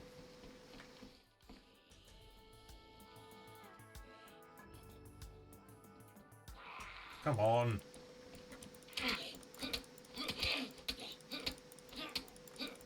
Yeah, this poor thing, this poor axe is getting screwed.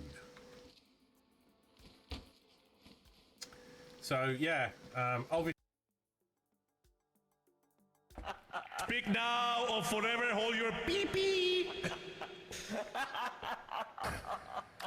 I pronounce you man and husband. Oh shit! It's hunting, man! What, dude? Ah, shit! I died, man! Come on!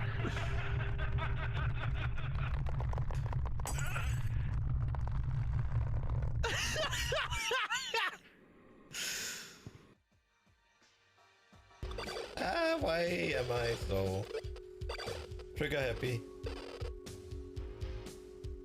Well, that's unfortunate. Can I? I can. Well, that's okay. Sure.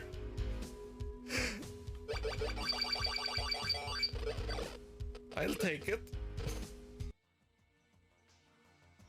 Ash Ketchum gets serious when he turns his hat around backwards. So I'm serious when my hat's around backwards too.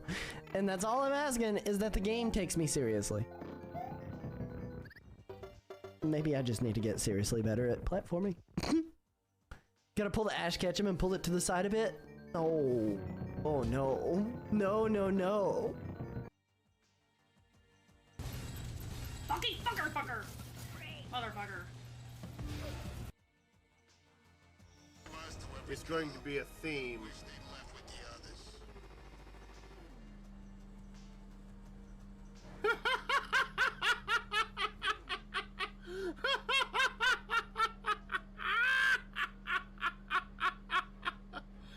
Oh God, here we go.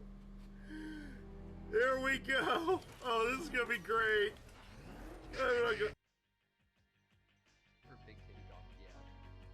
Oh jeez. Just plot my safe zone.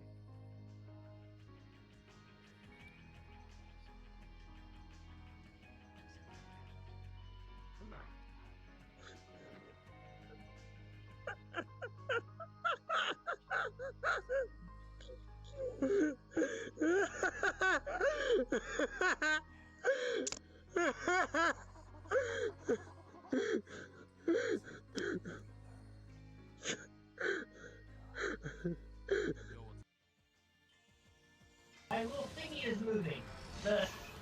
Oh, I don't need to know about Gary. You know, this is supposed to be a wholesome stream, not a wholesome stream. Lights up, it's like, oh look, Gary's talking. Gary. Wholesome. It was a choice of words, Pain. Wholesome. I'm sorry.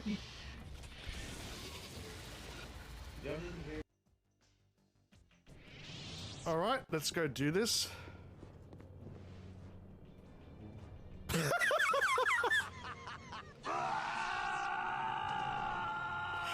I just bumped into him and we just fell. Like a, oh, that kind of grunts is most seductive. Mm. This is easy. Look at this. Oh, never mind. Okay, fine. You know what? I'm gonna. If you're just gonna melt on me, I'm gonna take away your sun. Okay? You don't get sun now. No more sun, or at least a little bit of sun, just a little bit. And then he became the Slayer.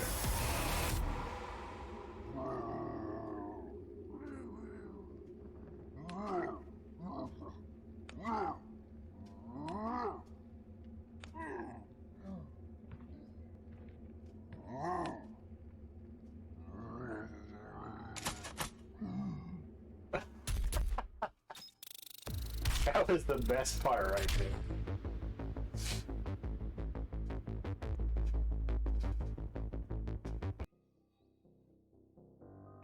I can't fucking see anything. Alright, we gotta get out of here or else he'll come and start picking us off. Yeah, I don't see him I anymore. can't see. Dare I touch those beautiful crabs? Crab.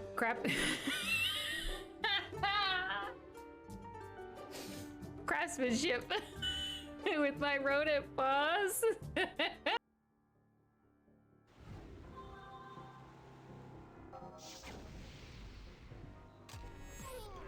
Whoa, what the? What? What the hell? Good creep. Did I just trigger a volcano that killed me? What? Seems pretty insane.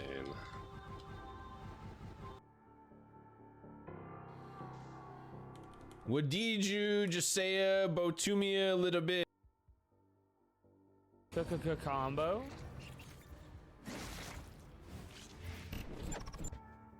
Alright, welcome back everybody. You know, I'm just like, yeah, I'll go take a quick break, and then all of a sudden there is a puppy dog at my feet. And I'm like, yeah, they can wait. They can wait. As a puppy dog. Gotta love the puppy dog. Till she gets too chompy. She's in like the velociraptor phase, she's just starting that. Oh yeah. Yeah, so Everything's everything make it jump. Yeah.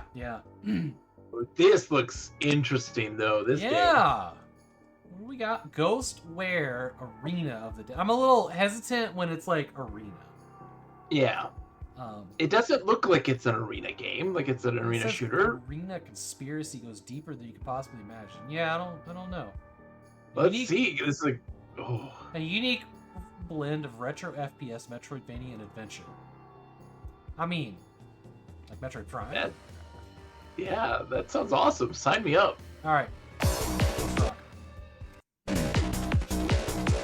Double kill. Oh, it's feeling a little quakey, isn't it? Yeah. Cutscenes and shit, huh? Got a story. Short. All right. You female. Excellent. Oh, I like that little blocky gun. It's tapping into like I'm getting heavy Unreal Tournament. I'm getting heavy Quake 2. I'm getting heavy Turok vibes. Like Galactimax CEO. We're playing like somewhere between like we got jungles. All right. Playing somewhere between like Gianna from Farscape and the one girl from Blade Runner. Yeah. Oh yeah. Oh my god, I cannot think of her name. But yes, this is. Hey, you know what? I think the arena name of that is misleading for people. But yeah, it's not at all. It looks really cool. That looks cool. Yeah, it looks good. Oh look, it's on my wish list already. Hey! Mothership Loudspeaker is the publisher here. This is a $15 game off sale. Okay. It's bundled with Blood West and Nightmare Reaper in a different bundle here. That's interesting. Interesting. Yeah. And their next game is Technoplasm. Let's look at that. I was hoping for a demo. I didn't see a demo. This looks like the same game, mostly, huh? Yeah, it's got Wait, a video. hold on. Is it the same? Is it like a sequel? Or is it just like an asset flip? Like it looked like the it same looks girl. like a different game. I'm waiting to see like cutscenes or something. Maybe they got a type. Yeah, well. What? This is a very different game than that other one. I'm down. This looks great.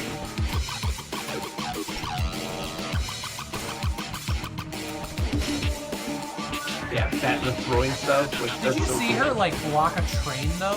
Yeah, Did you reel they that carried a shit? train. That was amazing. Alright. I'm down. That's cool. Look, I mean, how I see this is like they have a genre that they like, and they're leaning into that genre, and that's cool. You know what I'm it down. reminds me of? It reminds me of like the character Ayumi from both X Blades and Blades of Time.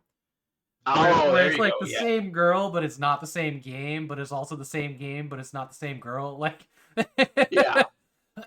Well, like in back in the day in the 32-bit era, the game not X, D in the game. oh yeah, D, yeah.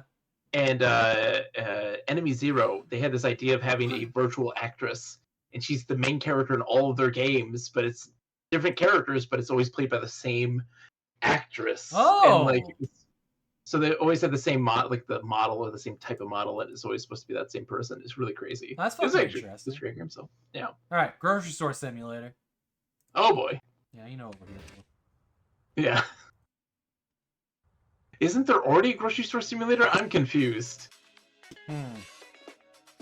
Yeah, like this has been out It forever. was out on early access till now. Oh, that might be why. Yeah. Oh yeah. No, this is the game too. Yeah. Oof, Lots of that people love this UI looks pain. Yeah. That's it? That's the grocery store? It gets bigger and you get warehouse stuff. Like there's a lot more that you end up managing. It gets really intense, but yeah, a lot of people. Yeah, this was a big thing for a lot of folks. Does none of this strikes you guys as like minimal effort? Yeah, I don't know. I didn't see the appeal for this one. I don't know. I feel bad. My wife's being like, I love it. Yeah, a lot of people love it. A lot of people love this. This to me just co-op gameplay. Okay, co-op, sure. Okay, you got me now. All right. So like, I'm role-playing with a friend. Me and a friend are role-playing store managers. Okay, like there we go. I watch him put this on the shelf. This is like the nightmare fuel of co-op. And like, he's not even holding the thing. He's not even holding it in the first place. Like, great. That's like the nightmare of any overnight stalker is when shit just starts flying out of. Oh god, when shit starts flying out of the thing that you're carrying when you're stalking overnight, and then all of a sudden you're on Google searching the Church of the Flying Spaghetti Monster. Ex-wife stories. I'm touched by his newly appendage. Wow. All right. Grocery store simulator. They want $8. There you go. Yeah, I mean that's not bad. Sure. Yeah, your nightmare is actually like your actual job. And hello. All right. All right. Let's just get into it. Old school Jay, you still lurking? Might want to sit up in your chair about now. Okay. Get some F-Zero, some Wipeout, like. Oh yeah, heavy. You know, this doesn't seem overly stylized, does it? No. It's not like full of particle effects and shit. It just feels like they made a game. It helps you read and understand because you're going so fast. Like you need to be able to understand what's happening. You can't have all these weird particle effects when you're going this fast. Like, no. You need to see that stuff. This looks good. And also you want that FPS. You want that good. FPS. I'm down. That's great. Also, it looks like there's temperature management going on at the top left corner. Like, so overheating. Yeah, so it's like pod racing. Yeah. Oh man, pod racing is so good. JSD lurking for this. Good. Yeah. So it looks like there's a lot going on. Oxygen level. Wow, look at these camera angles. Do you think this is sped up? This feels sped up to you? No, it can't be sped up. I don't know. I mean, yeah. But like the jerky movements of the vehicle are making me wonder. It feels like it's sped up. Oh, your mom says Sky Roads. Oh man, Sky Roads. It's just Sky Roads. Can we have another Sky Roads, please? Why do we not have more Sky Roads in this world? That's a great one. Yeah, that's cool. I'm down. We need more racing, like futuristic racing games that just have fun. Like, I'm tired of racing sims. How much they want? Ooh. Ooh. Oh no. Okay, I saw the $55 price tag. I mean, like, oh, God. 20 is still a lot. It's gotta have a lot to it. You gotta have some meat on that. Yeah, 20 is also this is not single player. It's PvE only. Single player. It's got single player in there. Here it says, oh, sorry, PvE. Okay. E. That's weird. Transhumanism. robots and people being the ship. I'm guessing it's people being in the ship. You are the ship. Yeah, PV I is don't single know. play. Yeah, I got there. I'm tired. My brain's bushed from this week. It's been hard. Yeah, it's been. Huh. Yeah, that's cool. And apparently people follow this developer, so that's interesting. A lot of positive reviews. Most of the reviews are positive. 29 out of the 32 or whatever it was. Cool. Nice. Yeah, that gets on the old wish list. What's my wish list? I'm being surprised. I was looking at the list and I'm like, there's not a lot of bangers here, and I'm like, I'm being pleasantly surprised at the moment. Yeah, what's my old wish list at right now? Here. 5 million. 1,061. Wow. Yeah. Wow. My life is pain. Wayfinder. I need like one day I'm gonna spend all weekend just like taking things off there that I'll just never actually get to buy. Alright, Wayfinder. It's got mixed reviews. It's a bummer. It says online co-op dungeon crawling. I played some testing of this game, and I'm with the mixed reviews category.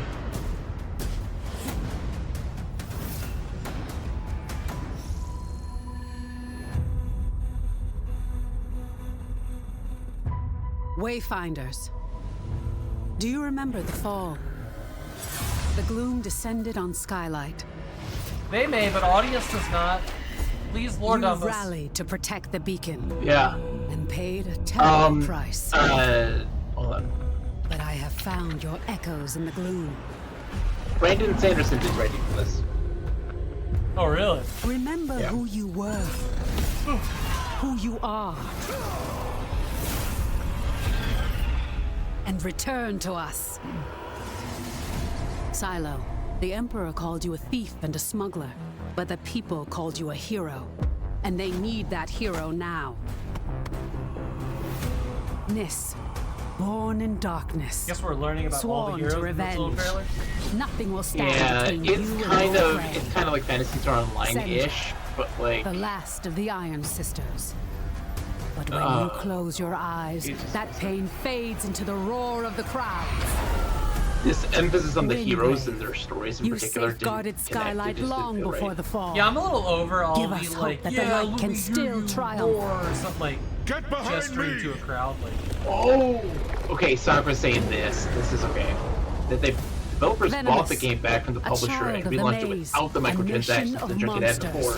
But Yeah, now, that was where I was you when I became had done like the something testing even for more it. I was like, I see where all the microtransactions are Kairos, going to be. When you it said none, I was like, I don't sacrificed your believe human that. body to But master I see arcane this now, power and I'm like like, no okay, other. you bought it back. We need your mind. You fell, and the world was broken. Civilization is fractured, but you can return and give our world one last chance. Curious. This world needs That makes me a little happier, champions. Sakura.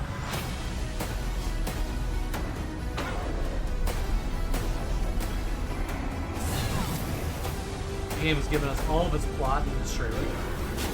Yeah.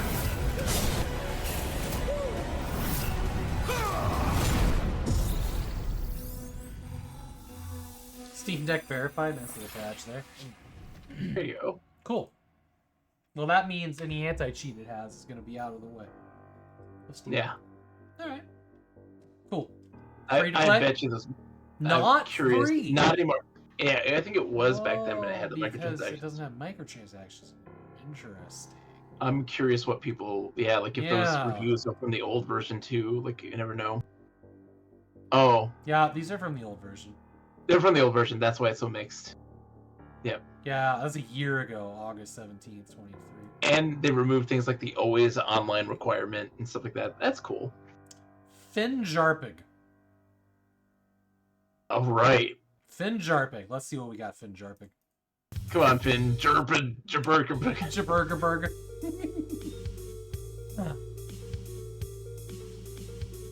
You know, there was really good art, and then they showed gameplay. Yeah, I think that really good What? art. Oh! Okay. That really good art looks like it's AI to me. Might be. I mean, God, could you imagine paying an artist? Could you imagine working with an artist? I'm just kidding. Oh my God. Oh wait, paying hang on. Y'all got the wrong thing. What happened here? We're not seeing. Yo, yeah, I'm sorry. I don't know how y'all. What's happening here? Give me a second. You guys gotta see this game. This is something. The actual fuck. Why are you? Okay, so what you're watching is a man with red hair in a pixel art style. Yeah, you describe it to him. Grown. It's so dark still, and then it's really bad. The environment is really bad, low poly, low texture, way above, and it's like they did a 2.5D version of flat pixels. I can't describe this with words properly. It's interesting. I don't know how I feel about it. I don't know how I feel about this. Sorry, I'm working on it. I'm working on it, everybody. I saw it at some point. It goes into first-person view, and I was like, okay, first-person view. This is interesting.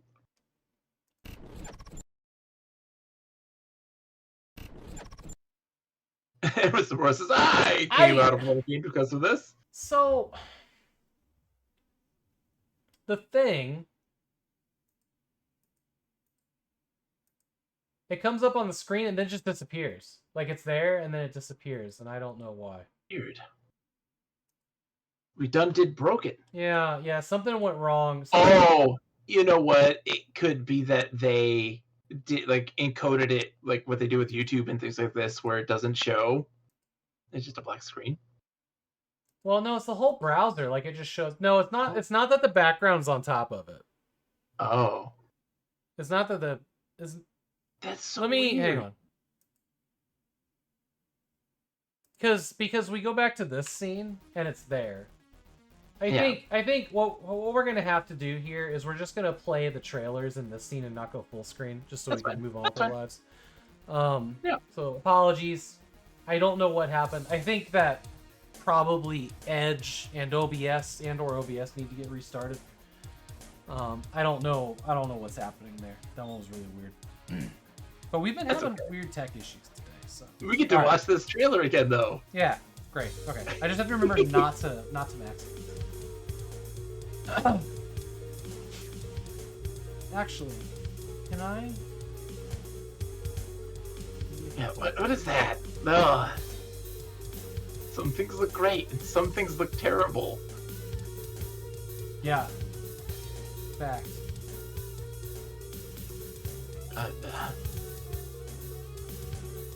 I have no idea.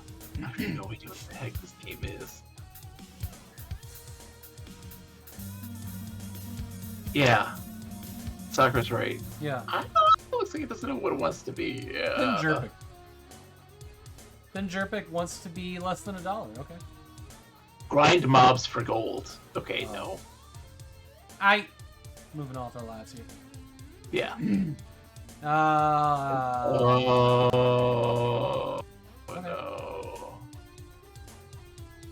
God damn. See, I'm not going to break the muscle memory here. Keep doing it.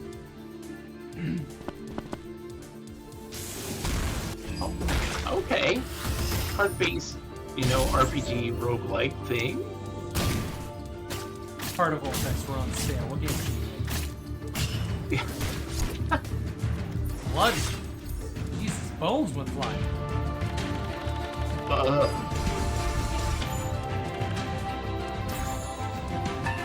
Okay, there's something there.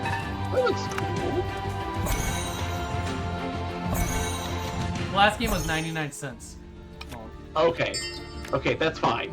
Yeah, it was real cheap. Almost forgiven there.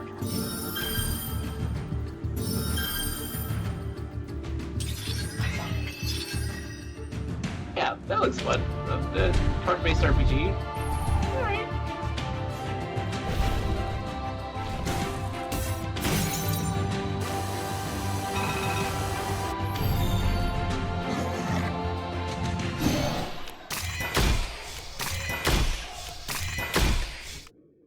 I would say though also that like it looks like a weird mobile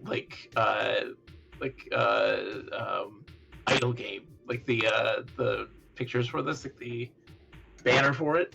Yeah, like, yeah, this- that does for sure. I'm looking at the UI and thinking it's a little small for mobile, so maybe it's actually PC first. Yeah. I mean, it's got really positive, very positive reviews. Very, very mobile game that. Yeah.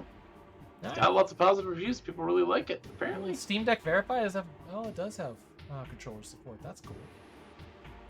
Like inscription.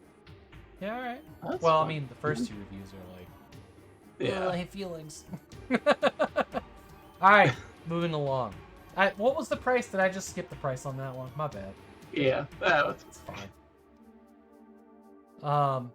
A-Tan. Made by Goober. Wait, hold on. Goober Inc. This sounds familiar, but I guess it's not fun. Oh, it's apparently free. Okay. Lizard people. I think. It looks beautiful.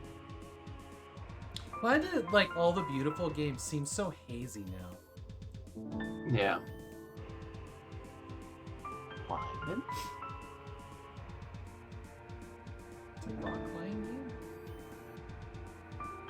That's cool. That's like the new thing. There's like a big one coming from a big developer that's making a rock climbing simulation game. Depth of field.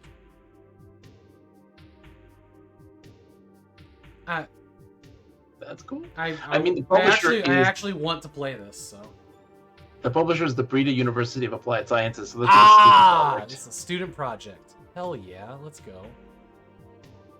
Just gonna add to the library. Yeah. I'd play this. This looks like my kind of jam. Airplane. Okay, what do we got here? Airplane. But it was free. All right. Yeah.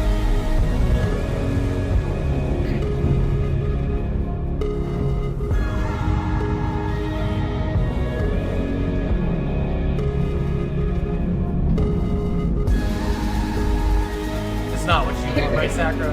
About the camera views. I agree.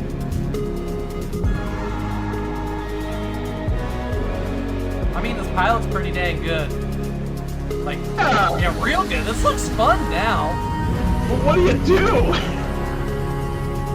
You just fly around. If you've ever played Disney Infinity 2.0, this is the mechanics in that game. You're playing like Iron Man.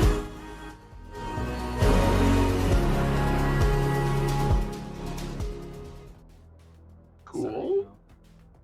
Objectives. Destroy something. Oh. Destroy enemies. Destroy aerial enemies, destroy tanks, save people. I guess there's actually... Oh. Okay, yeah, it did not convey that information in this thing. That's cool. Less than $1. 99 cents. Yeah. I'll buy it on sale. Yeah. Exactly. No Steam sales. reviews. This actually, the flying looked great. Yeah. The flying looked fun. Alright. Here we go. Eternal FPS psychological horror. Yada yada yada.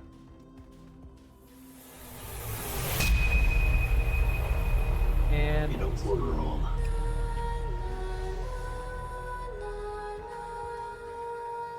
In a world where axe on wall, now in hand. That song you remember as a kid, but now done creepily. We're real proud of the nipples on this statue. We're just gonna keep showing that statue. Gotta look. It's look. It was on sale for $10. I gotta steal. Yeah, It used to be $100. yeah. Week's not done without a dozen of these releases. It's true. Ma'am, this is the kitchen. Whoa.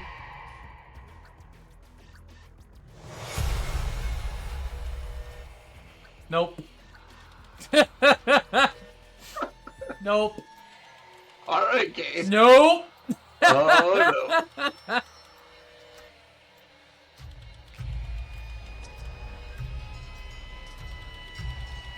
Oh, it's Fallout 4. Road.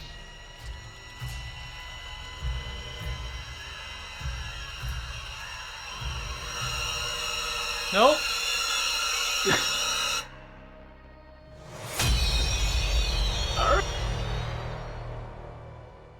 Funny. Whoa.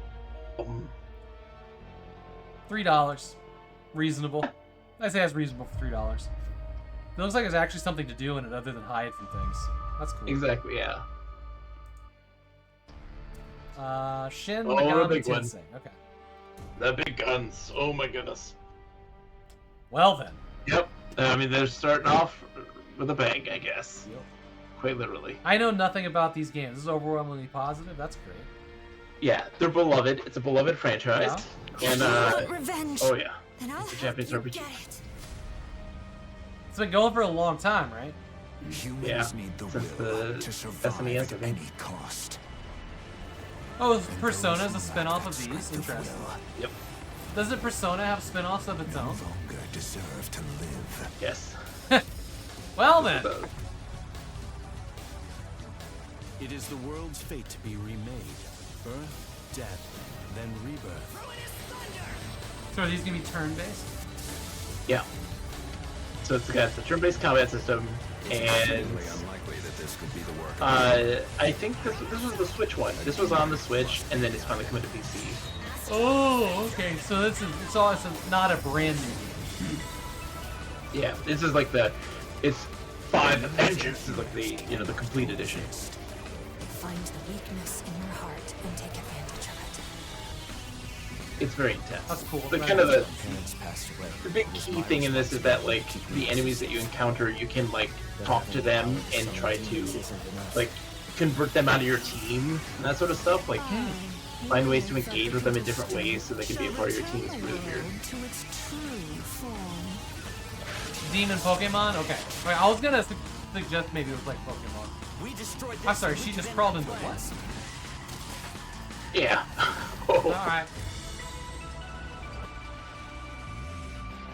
Always such a shame when the prey is This is one of the wilder Shin Megami Tenseis. Like it's off the rails and like visuals. Like it's crazy, and it's not bad. It's just it's not my bag.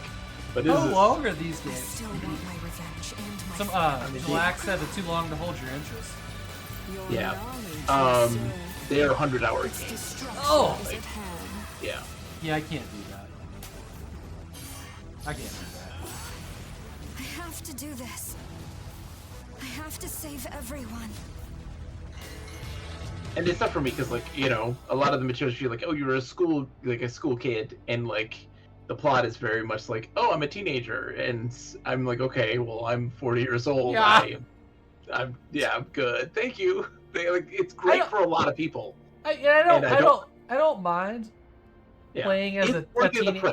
Yeah, I don't mind playing as a teenager every once in a while. Like Life is Strange works for me because I was once a not well-adjusted teenager with hormones. Yeah, I get exactly. that. But the one thing that I have a hard time with is playing as a criminal because I am not, never have been, don't want to be. Yeah. I'm just like I want to be the hero.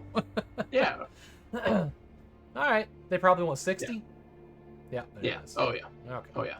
And the digital deluxe at 70. Yeah. And all the DLC. Yeah. All right. Cool. I don't have 200 hours for a single game. No. Ever. No. Ever. No. Speaking of beloved, Kingdom Hearts. I am not going to pick them up for this price, but I will buy these games at some point.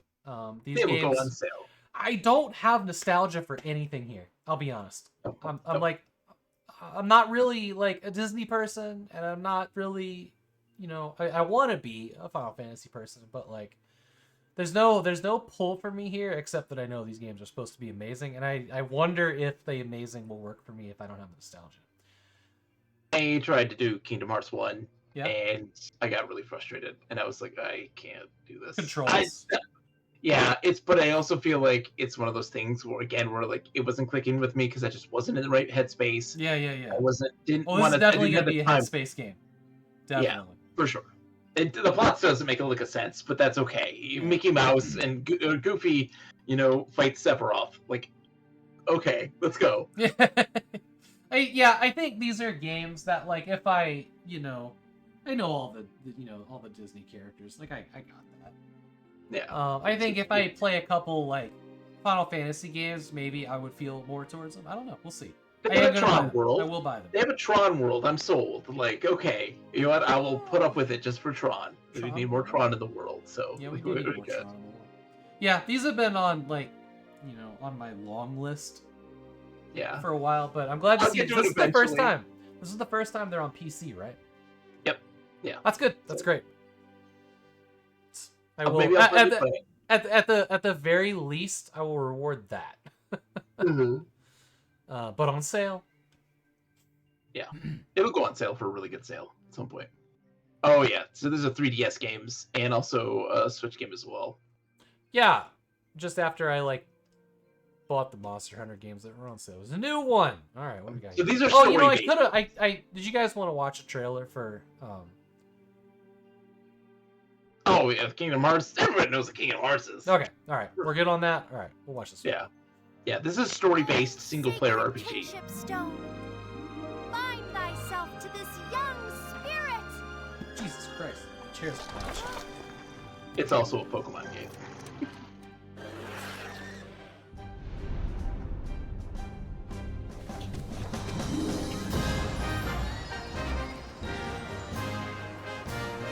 Hey! How about we see the world together? That's some gnarly power you got there, kid. Shut up! What good are you? You did awesome! Brickman. Oh Oh wow! Both Nerdwire and Tenderly, thank you both so much for the raids at the exact same second. Double raids. Welcome.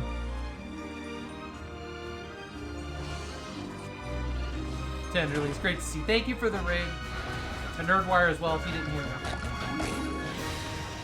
What did y'all do on your streams? It's almost like you. Oh, did you plan it? Nice. Nice. I almost missed the second raid.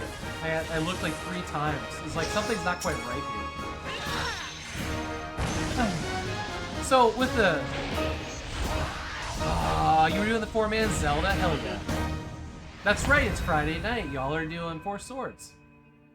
How is Four Swords treating you? That is a good time right there. Are you playing the GameCube Four Swords or the 3DS Four Swords? The realm of Four Swords is strangely diverse. Babylon Zool, thank you so much for the 15 months. I don't have it on this scene, but I'm going to make a note. Because every sub right now is a life in Expert Minesweeper as I try to beat that. Are you struggling through Expert Minesweeper? I can't fucking do it, man. I'm not good. Oh my gosh. Sakura will forever hate me for our journey through Expert Minesweeper. Where I'm just like, oh, here you go, Sakura, I beat it. And they're just like, fuck. And then like, 15 minutes, they're like, I'm sorry, Sakura, I beat it again. Just like, damn it. I love Minesweeper, sorry. Man, what do I write a note on here? Sorry, Sakura. I play it on my phone now, and like they have a leaderboard, and you have a note, and it's just this forever put, sorry, Sakura. Like every time I beat it, I'm like, sorry. Like you ranked 1,000 on expert mode in the world. What's your note? I'm like, sorry, Sakura. Hey, Nerdwire. Hi, Nerdwire. How are you? That LGG emote is upsetting for some reason. Raiders, listen, you guys have missed so much in this conversation. Like in our news show today, we have talked endlessly and ranted about things totally unrelated to anything that we've been attempting to accomplish tonight. It's been a great time. Oh yeah. Oh yeah. Okay. All right. I have a note now to add a life to Minesweeper for Babylon Zool. I wasn't prepared to like. I just started this on Wednesday. I wasn't prepared to like outside of the scene that I have the thinking to keep track of it. We'll get it sorted. It's been a very hectic week. We've had a lot of things that have definitely, put the curveballs in your day. So this like, has it's been okay. one of the This has been a pretty hard week. It's the whole point on this week was to like get my streaming schedule back on track. Yeah. And like, even if I'm not feeling good, even with the puppy, even with a hurting neck, like whatever it is, just get back on track. Focus on my streams, my content, because I got like 2 months, right? 2 months before it's time to start planning December. And then while organizing December, it's time to start working on Saving Raid 5, which, biggest best one ever. So it's like, and then, there's all the Quadland stuff, and then there's like, I'm traveling to, go to a metal festival in October and whatnot. So like, I got like 2 months before I feel like shit's hitting the fan again. This week's definitely throwing a couple curveballs at me. That's all right. So that means that whenever you go into full screen to this video and it doesn't show up on the stream, everyone has to be incredibly mad right now. Yeah. Just fucking work, man. I don't know. Yeah, I don't know why it didn't work. I actually restarted everything before we started the stream, so I'm a little shocked that something went wrong. I don't know what it is. I'm hoping it'll just fix itself. I won't have to deal with it again, but whatever. All right, they want $30, half price for half a game. Sounds good. Yeah. There's 2 games technically, and you get them both for $30 That's each. a really good deal. Yeah. That's a really good deal. All right, what's next? The Fertile Crescent. Yeah, we're not showing our trailers in full screen because something broke. I mean, we can try. In ancient but it just like disappears when I get to that scene.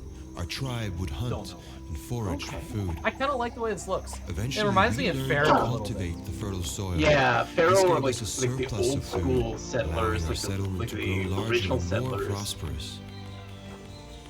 With this surplus, we fielded warriors to protect our lands, and we gained Watch new them also have knowledge like to a develop note like graphic technologies. update coming soon, HD graphics. I'm like, stop ruining pixel There art were games. powers There's like 3 of them greater than now. ours, possessing even They're more great. advanced Please mess it technologies and wielding weapons forged from a new, much stronger metal known as bronze.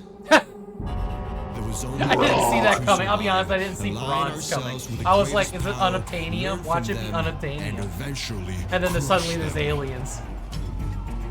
I bet that's the key thing is that like your tech upgrades are the Bronze Age, the Iron Age, and that sort of stuff. I think is definitely like part of this.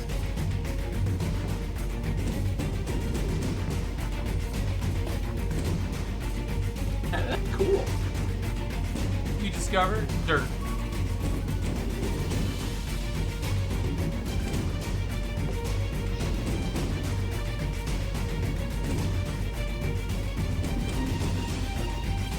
Alright, Tenderly, thank you so much for the raid. I hope you get a good night's sleep. My wife and I are gonna get up pretty early tomorrow. That's cool. We're doing our Friends of Trees volunteer work. Go inspect all the trees that were planted this winter. Make sure they're doing that are in the neighborhoods around here. That looks cool. This game looks great. Yeah, it does. Demon Gog. Yeah, it does. Yeah. Co-op. Yeah. Co-op and also PvP. It is $15, but cheaper right now. Wow. That's not bad. Pretty screaming deal for a game like that, yeah. Well, I mean, Age of Empires 2 is like $20. It's really actually a pretty reasonable deal. Yeah. Yeah. That's awesome. Cool. No demos. Oh. Dark Throne. Okay. Pretty colors. Let's see what we got. Dank. Wait. Yeah, that was a great logo. This is Oh! Okay. Executions are like Okay, those. alright. I was about to say, like, you've lost me, game. And then just straight up executed somebody by grabbing their hair.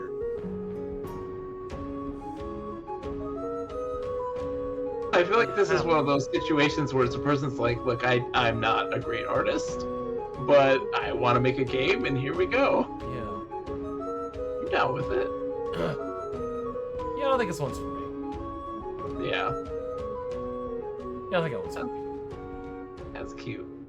Good on them, though. Well, it's more than one person. Actually, it's a lot of people. Huh. Huh. Okay. It's free. Free. Can't give out free. No. I refuse. Yeah. Dark Throne. All cool. Right. Sunny Side. Hello, overly pretty cow. Is this a slice of life anime farming simulator? Farming, dating sim. Life sim. You know what? I'm sold. Yeah, okay. I don't watch a lot of anime, but I am a sucker for slice of life anime, so like sign me up, I guess.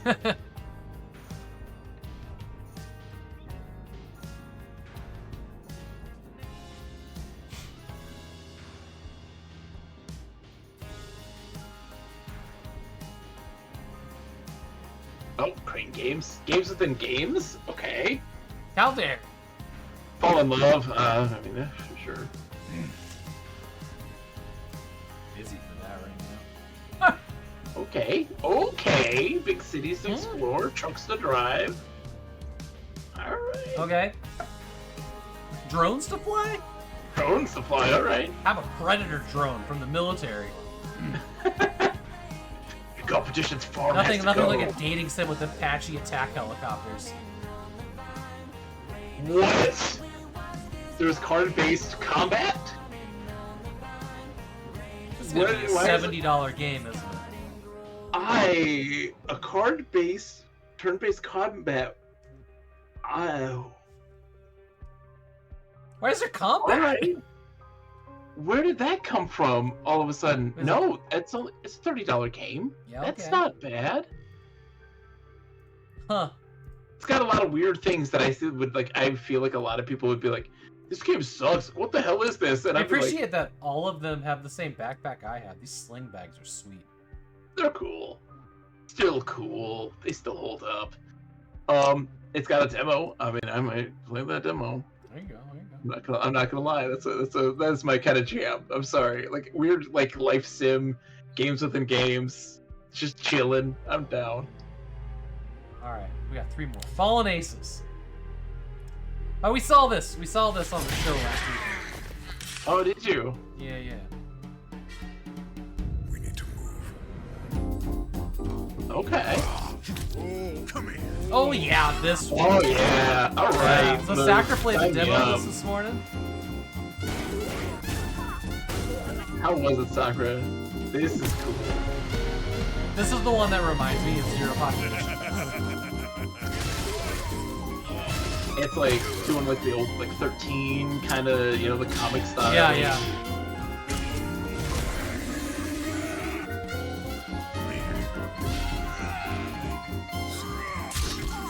Too cool. Uppercuts. Cool, man. How much they want for that? That's a jam right there. Oh man, it's less than $10. That's Put that in the cart. Add to the cart Yeah, add to here. the cart. Alright. That's Nice. What's next? Don't shout. Oh god, that mouth though. Together. Don't shout together? It's a multiplayer, don't shout. This found footage? Wait, is this game real footage? I'm like, no? No, that's actually graphics. That's in game. Yeah. There's That's graphics a with good aesthetic. Is that how gameplay is? Because I'm like, that's kind of cool. It's got a cool. Yeah, I aesthetic, see the though. motion blur now. I'm texture pop in. This is the gameplay. Yeah, wow, okay. This actually looks really good.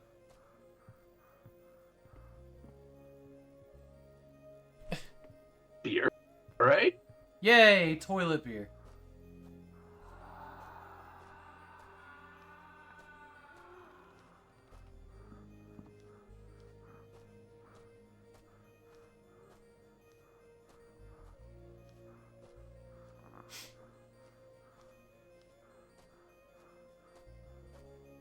We live here now, waiting for something to happen. Exactly. Silence. We're like, okay, where are we going here? Is this a survival game? Exploration action. Damn, okay, bushes move out of the way when you walk by them. That's cool. Did you eat all of the passengers that survived, lady? I was hungry, okay? Game, show me. Oh my god, it's like 1,000,000 minutes long. I think we're. Okay, there was like a time distortion there because it's now nighttime in the same space. So that's kind of. I think it's kind of like a Silent Hill thing going on.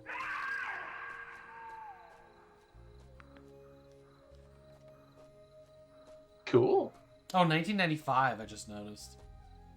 We're skipping around. This is like 1,000,000. Yeah. All right. Every segment just as boring, man. An explosive device is attached to your neck. Oh, here she comes. Okay. Well, that's what we were waiting for. How much they want? Oh, it's $5. Oh, okay. It's $5 for online co-op. Okay. Okay. Can you beat her, or? Let's see, I don't know if this is like a mixed. Oh, okay. So you have to assemble a car or call the police within the timer. Time progression. I don't think the police this is can when you help move. much with a face like that, though. Time only progresses when you move. What? Yeah, time progresses when you move. Don't make the team wait for you. Huh. All right, Fastival. Yes, that is Fastival with an A. Ladies and gentlemen, boys That's and our girls, last game for today. welcome to the festival. Theme park. You know, roller coaster tycoon. Oh no. Kart racer. Oh, that's why it's called Fastival. Alright. Carnival. There you go. That's a better. Why aren't you writing that name? That's a better name for it. Carnival. Come on. Carnival. Yeah, you know, not doing much for me. Yeah. No.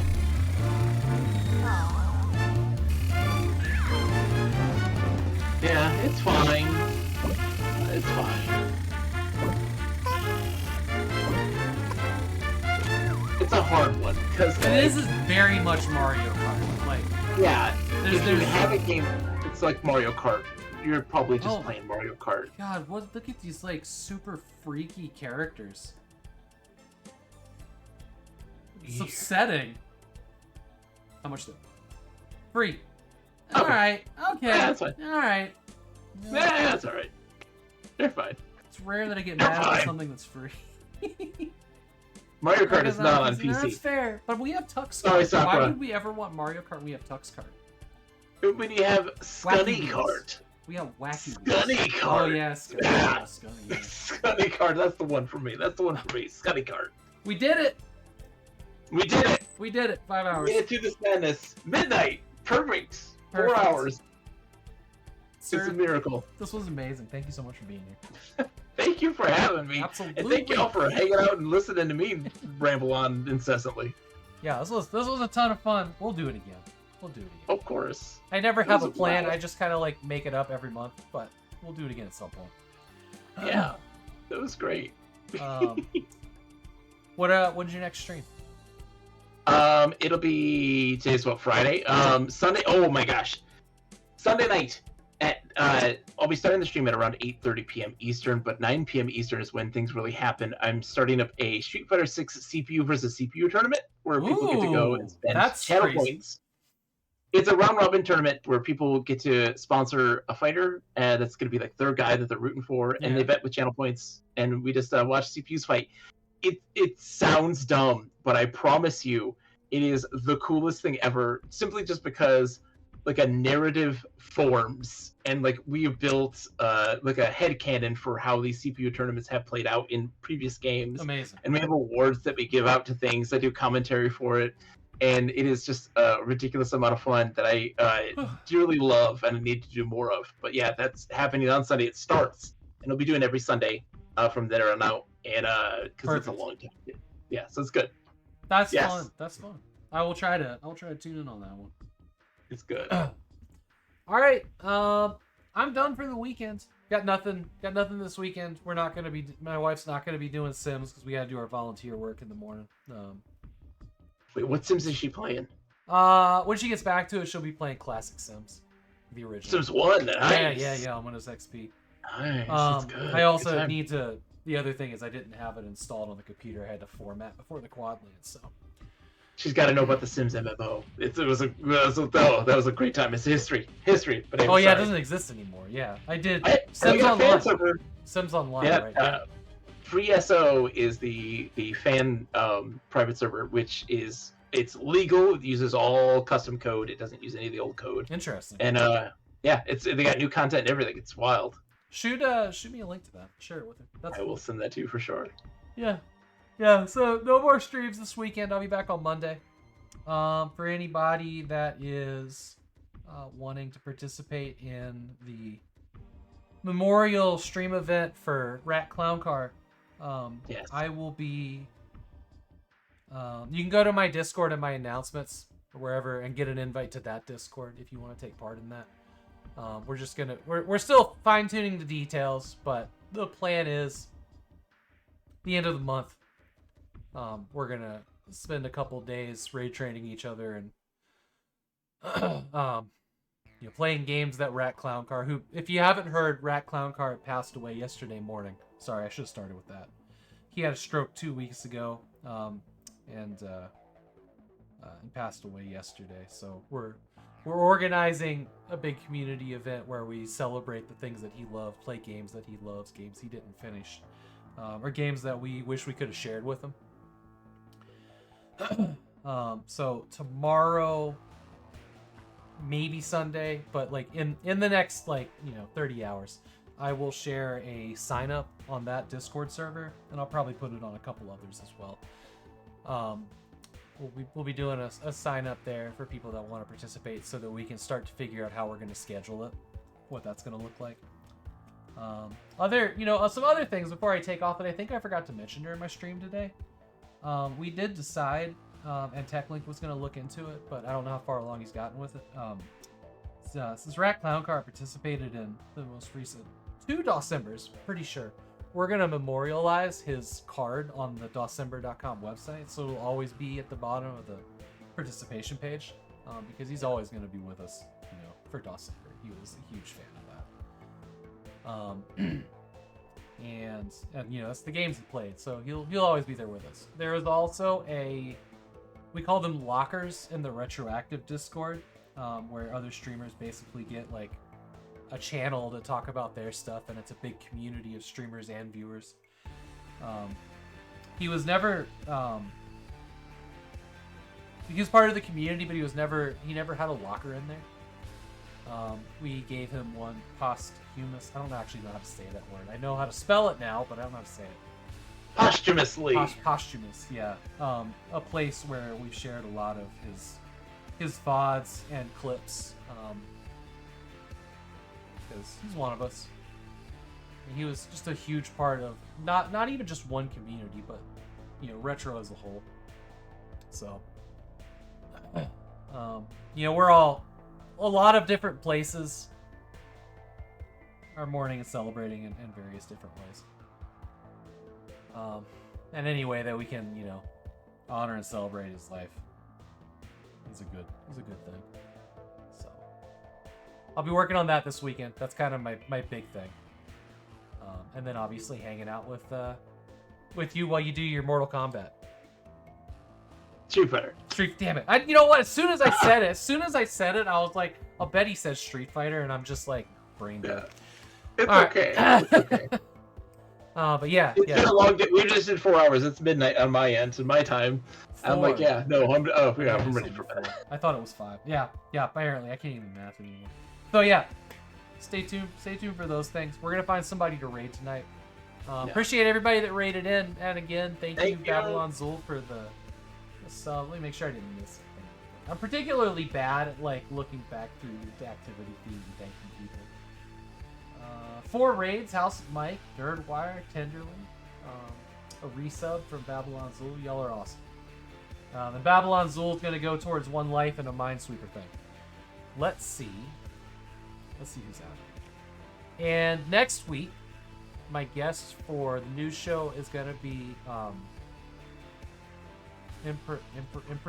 Hang on, I need to sound this out. I've never had to say it out loud. As a new friend, Empress Namora. There we go. Wow. She is really sweet, and I'm really excited to introduce her to all of us, and to get to hang out with her for the first time, because I've been enjoying her Fallout 76 streams. Actually, that's one of the main things she streams. Yeah. I've really been enjoying hanging out with her community. She's super sweet. So look forward to that. And let's see here. Sakura's gotta wait. Wait. Oh What's no, the wait? Sakura. Oh shit! We got community highlight. Thank you. We got this. Okay. I can't full screen it, but we're gonna do it. Thank you. All right, here is clip by Dan Van Dam. Ready, set, gaming. Get over here. We can do this. All right, y'all ready? Wolfenstein 3D. Hell yeah. If he comes in here, because sometimes he will. Oh! Son of a bitch. Jesus.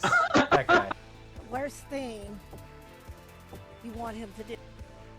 He just That's like, wild. there's like a no-go room for him that you can hide from him. Is that what she did? She went into the hiding room in the secret? Chase you in here? If he comes in here, because sometimes he will. What difficulty is she playing on? Oh, Son of a Damn. bitch. Oh. That's shredded. pain. Worst Pain. thing. 100% health to nothing in 2 seconds. Like, Man, she must be playing on a super high difficulty. Usually when I play that, I just let him have it as soon as I see him, and sometimes come out ahead, but I usually play on normal.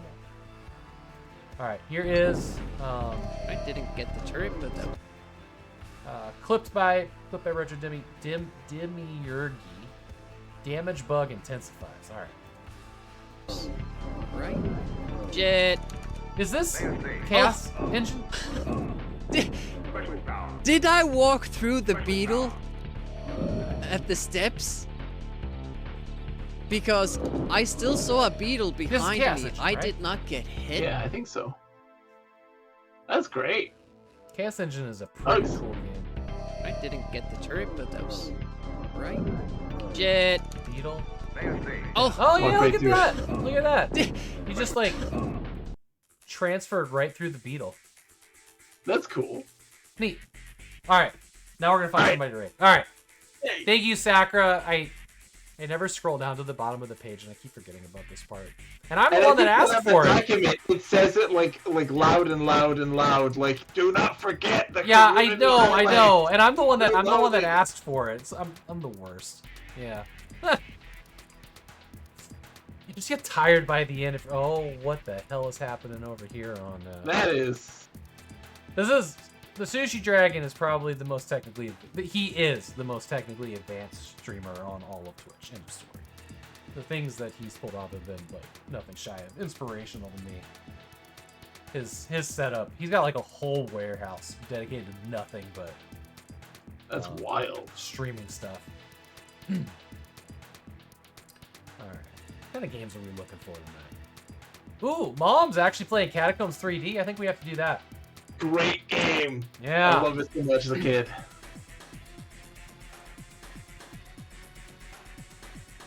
The Sakura's like, hey, Andrew said. Andrew said it. Yes. Alright, Catacombs is a cool game. It's a lot cooler when you realize that there's actually hidden walls that are needed for progression, fuckers. Yes. Yeah, that's true. Dick move, man. Alright, I love y'all. I will see you Monday. For those Was that I a don't pleasure. see Thank playing you. Streetle Combat over on yes, nailed it! Fetal Combat is definitely one, for sure. Yeah, fetal combat. Alright. Didn't mean I'll to catch y'all on use the a flip potion, side. but Have a great weekend, technically everybody. I needed it, so. Goodbye, cheers. Thank you very much.